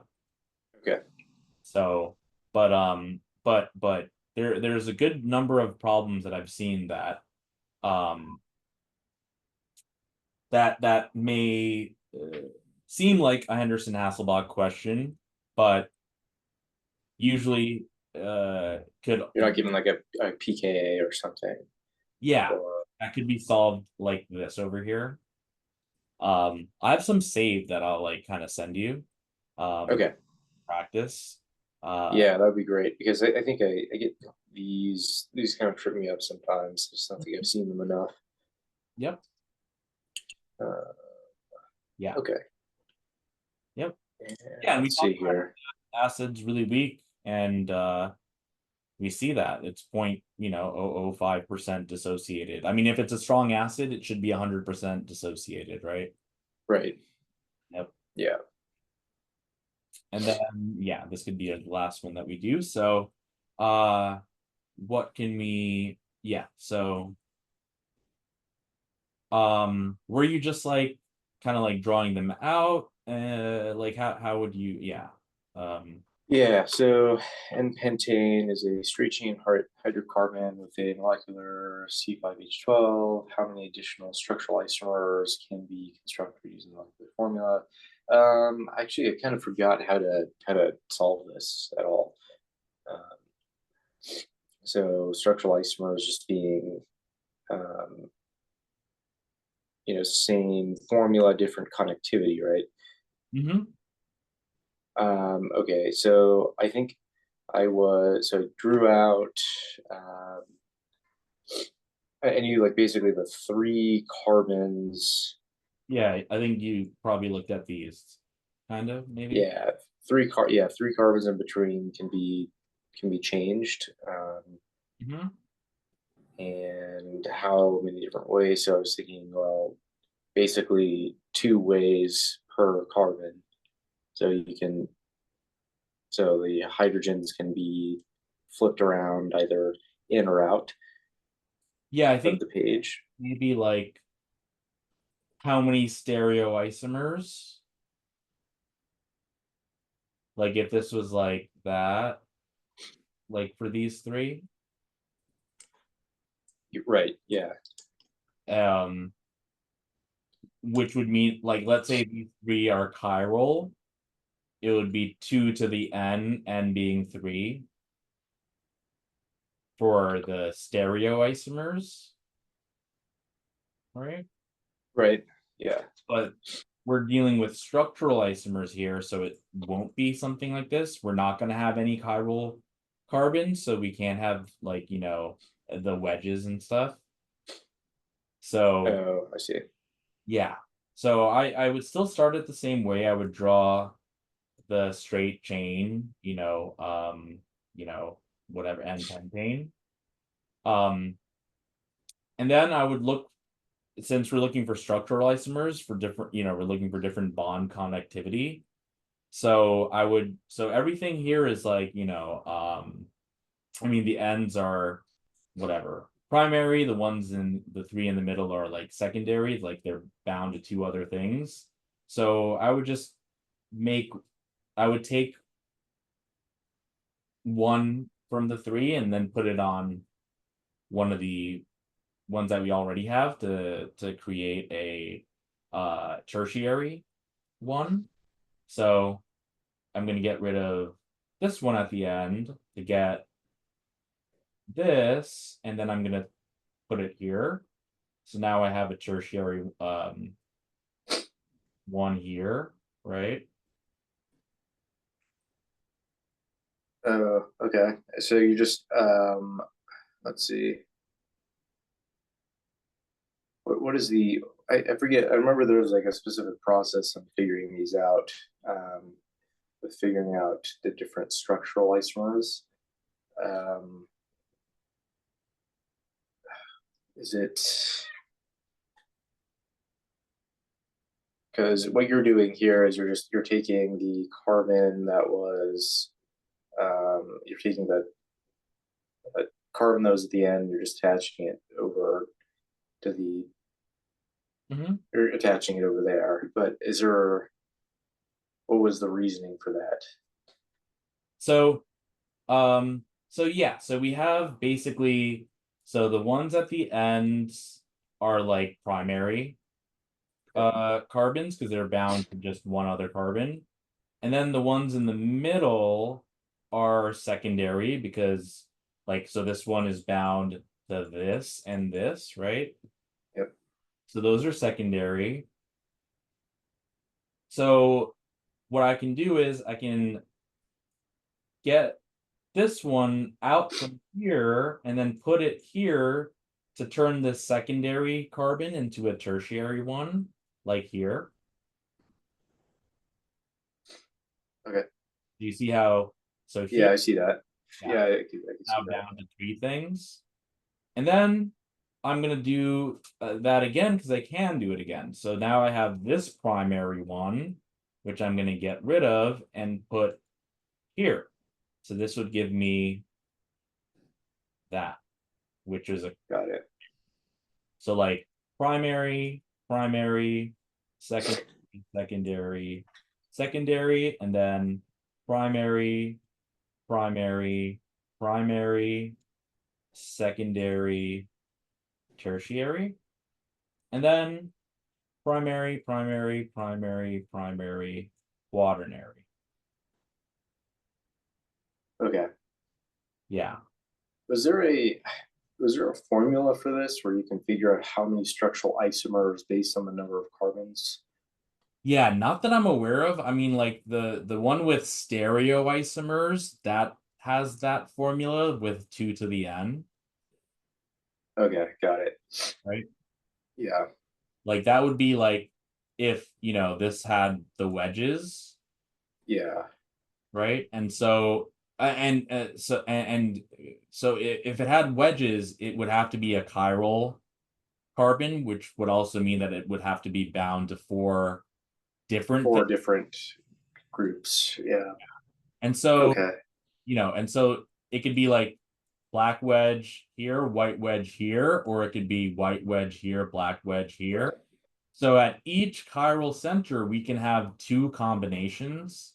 That's why it's 2 to the power of n being the number of the chiral carbons. Carbons. Okay. So, Yeah, I'm just trying to figure that out. So in this case, structural isomers is your how many final reduced forms you can have. So you have one being this one, but then the other one being this one down here. Okay, got it. Yeah. So, yeah. So like, so if you're being asked for stereoisomers, there's the math trick that is the 2 to the power of n. But for structural isomers, unfortunately, I don't really think there's any real formula for that. You Yeah, doesn't seem to be. kind of have to draw them out. Maybe there's some really ridiculous higher level math way of doing it, but Yeah, maybe I don't know. It seems to be more structural than I don't know, and then like a well maybe yeah like non-Euclidean geometry or something. Yeah, I don't know. yeah.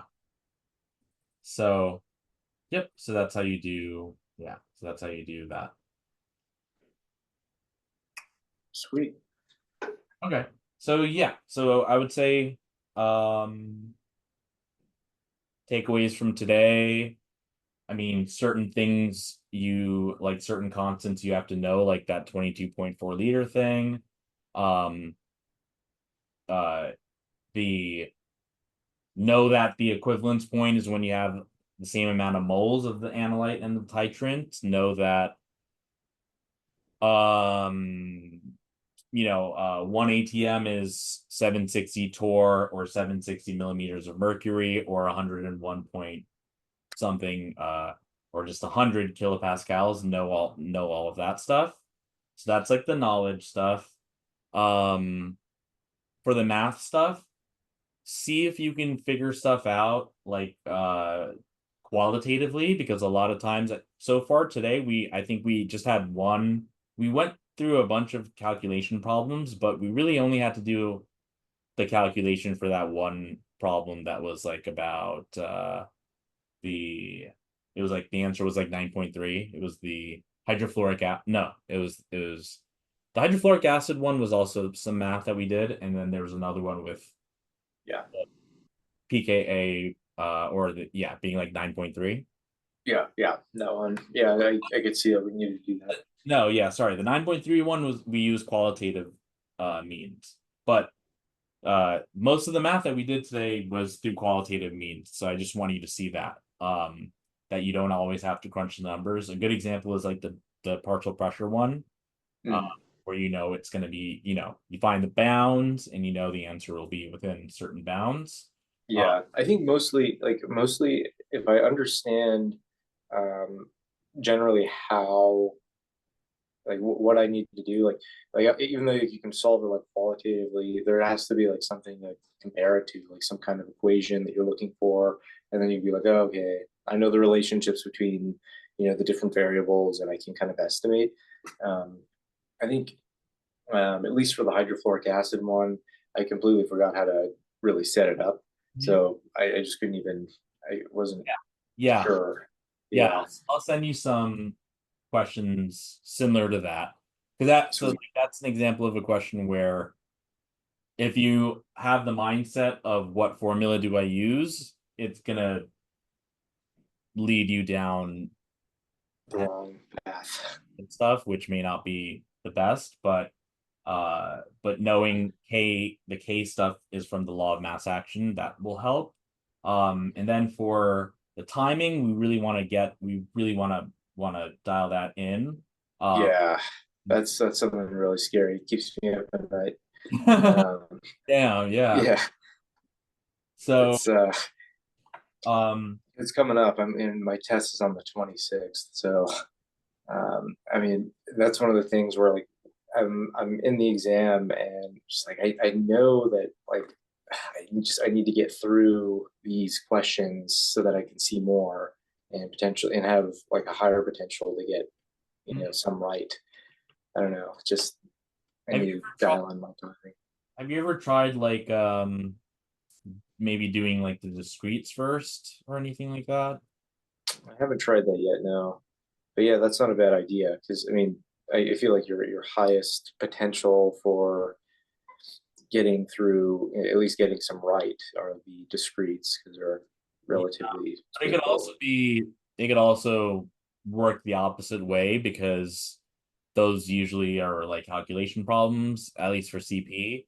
So I think before we test that out, for the next test that you do take, do what we talked about, which is like don't read the questions first and then go to the passage and then kind of, you know, go back and forth, or like same thing with the figures, like read the passage, identify the buzzwords. When you look at the figure, you don't need to take long. Take just 15 seconds, get like a basic idea of what the figure, table, chart is saying. And then, you know, attack the questions. So I think that's gonna be like, let's see how that turns out, because I know that like this test and the test before that you were doing this, you were like looking at the questions first and then the passage, and you see like how, like, you know, that's a logical thing to do, but do you also see how makes you kind of like do it makes you jump around because I mean you're reading it and then you're reading the other thing, which means you're forgetting about the question you read. Yeah. And then you have to go back and reread the question, and then you may have to go reread the passage again. So yeah, I definitely see how that can happen. You wanna when you read the passage, you wanna have you wanna understand it. And that will make the questions easier and would minimize the need to reread or, you know, reevaluate stuff. You know, so yeah, I would say to mostly focus on that with the timing checkpoint strategies. But yeah, like read the passage first, and yeah, we'll see how you do. And when we meet next, we can even do like a kind of like a simulation kind of thing. Like we can like start a new test, and I'll have you mostly like think out loud and walk me through, like kind of like tell me what you're thinking as you read the passage and tell me what you're thinking as you read the question, something like that. So that'll give me a good idea of like what your actually like thought process and everything is as you do like a section. That could work. Yeah, that could be good. Would you say Mhm. should we use existing, like the ones that I haven't taken yet, or how would you? Yeah, so since your test is on the 26th, Yeah, and I think I'm only on exam 2. I've got 6. so I forgot, like you did the AMC ones already up, right? Yeah, I think I've done. Oh, I took exam 1 last year, and then I took exam 2. I think in February, or maybe it was March of this year. So yeah, we would, I think according to our schedule, I think we were going to start with exam 3 and then do the sample. Yeah, and then, yeah. yeah, something like that. Take a look here. So, oh yeah, so it seems like you're pretty much ready for the AMC stuff. On the 12th, I see AMC full length sample. Right? Yeah, Is it? I think I'm behind schedule because we were doing a pretty, I'm very behind schedule because we were doing a pretty aggressive strategy of basically two exams per week. Yeah. And at this point, I've only maintained about an exam a week. That's yeah. So which was the AMC test that was like the longest that you take like last summer? Was it the sample one or I think it's exam one. Yeah, the first one. okay? That's weird. I don't know why I didn't put that in, but At this point, I probably forgot everything about it. So yeah. So that's okay. Sample, sorry, AMC full length one you took basically last year, yeah, and then the other ones you took like in Feb March of this year. the only other one that I had taken, I mean, yeah, the other double AMC exam that I took was the second one, and I took that one in like March. So This year. yeah, this year. And so there's so basically like all the other ones have been since then. Yes. So Okay. all the other ones were like, I think I took a Kaplan, and then the two that I just took here. Oh, sorry, I just mean all the other AMC ones. Yeah, I've only taken two AMC exams ever, and Oh, first one, yeah, okay. yeah, That changed. Okay, so that's why I put like 3 and sample and 4 and 5. yeah, right. Okay, that changed. Okay, so you only took 2 of them. So you only took full length 1 and you only took I'm talking Pulling two. 2. Those are the only AMC ones you took. So that means that there's a sample, there's 3, there's 4, there's 5. So that's why I put that. So let's see. On the 12th, you'll take your sample. Okay. Okay. And like, that'll be that test. You don't have to like change cars and stuff. It'll be exactly that test.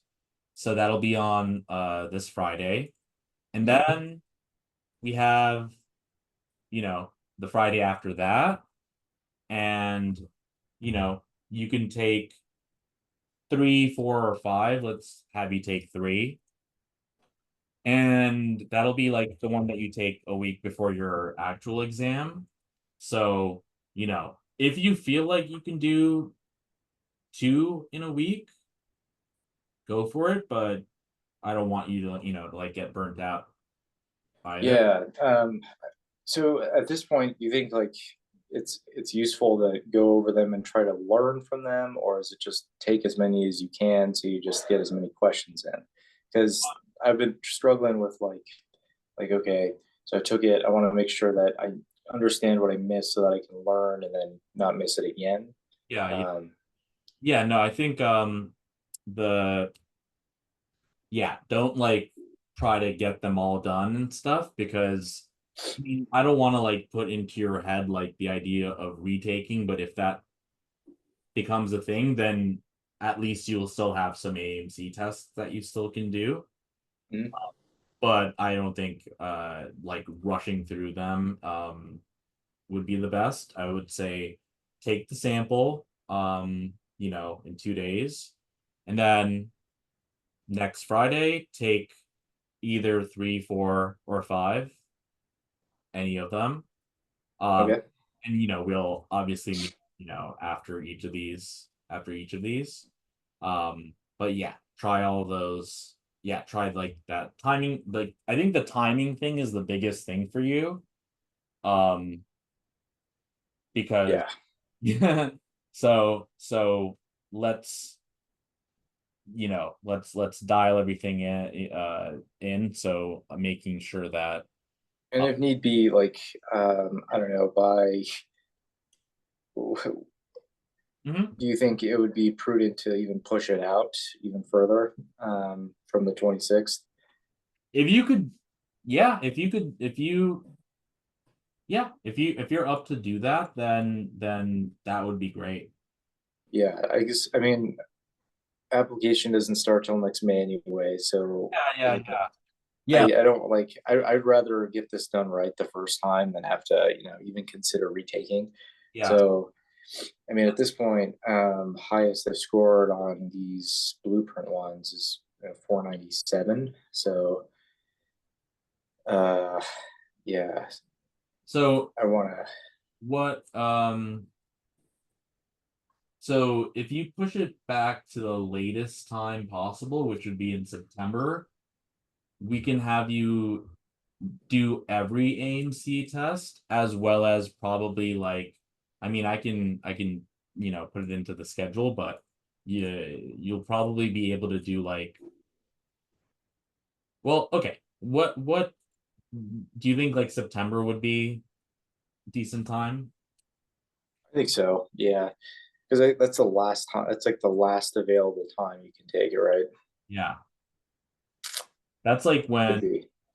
yeah, so September, I'm gonna just put it in for like, I'm not gonna make it like whatever official, but I'm gonna just put it in here. So Yeah, play around with some ideas. latest date seems to be September 14th. A week before that, AMC full length 5. A week before that, AMC full length 4. A week before that, AMC full length 3. A week before that, AMC sample, because if we can push it back, we can get more blueprint tests in between. And so let me, oh crap, wait.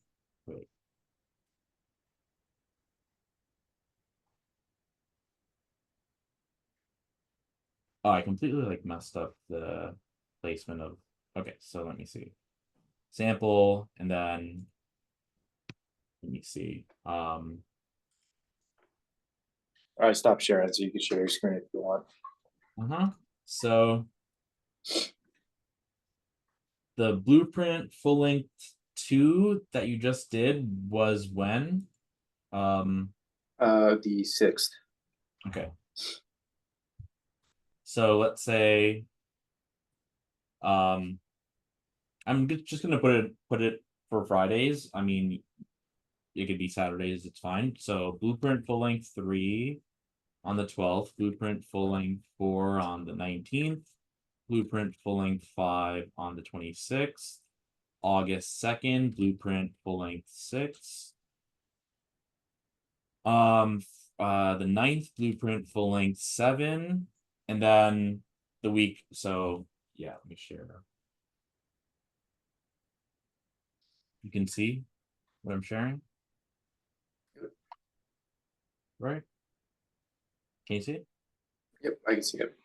Yeah. So basically, we could do, so you took your blueprint full length 2 here on the 6th. Oh, Yep. since test, I'll just move these to Saturdays. So, whoops.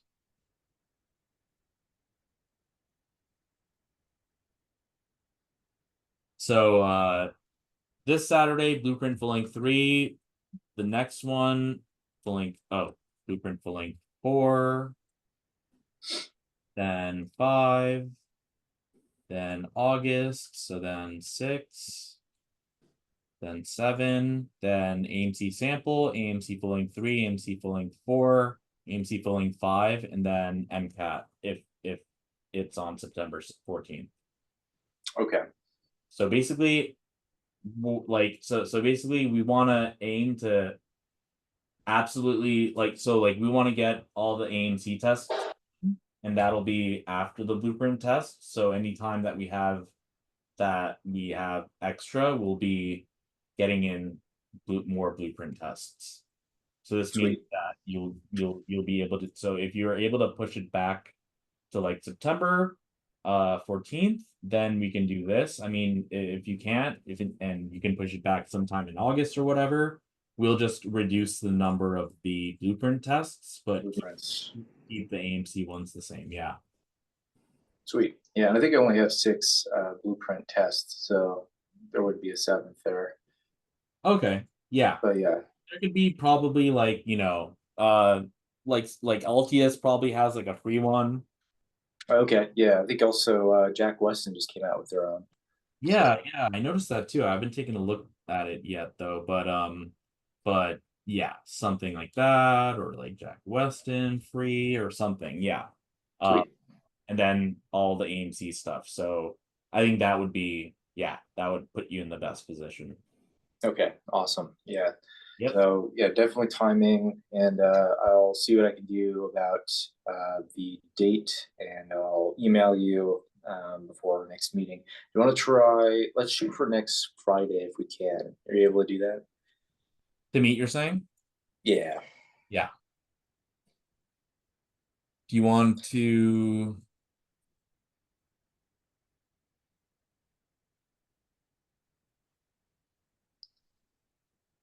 Does Friday the 19th at 3 p.m. Eastern work? Friday 19th. Let's check real quick. I think that should work. Yeah. Yep, that works. Okay, so I put you in for Friday the 19th, 3 p.m. Eastern. And then for today, it'll be 188. All right.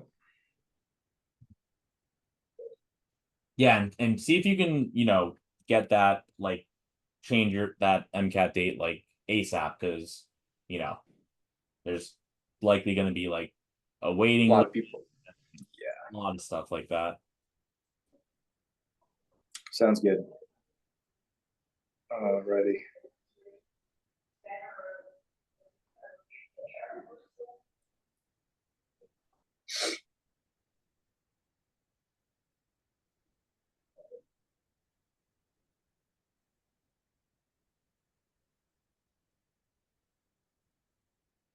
All right, anything else? I think that's it. Thank you. Yep, awesome. So yeah, Sorry about my spontaneous allergy attacks happening throughout the session. yeah. Get some Zyrtec or something. I have some like Yeah. Oh, great.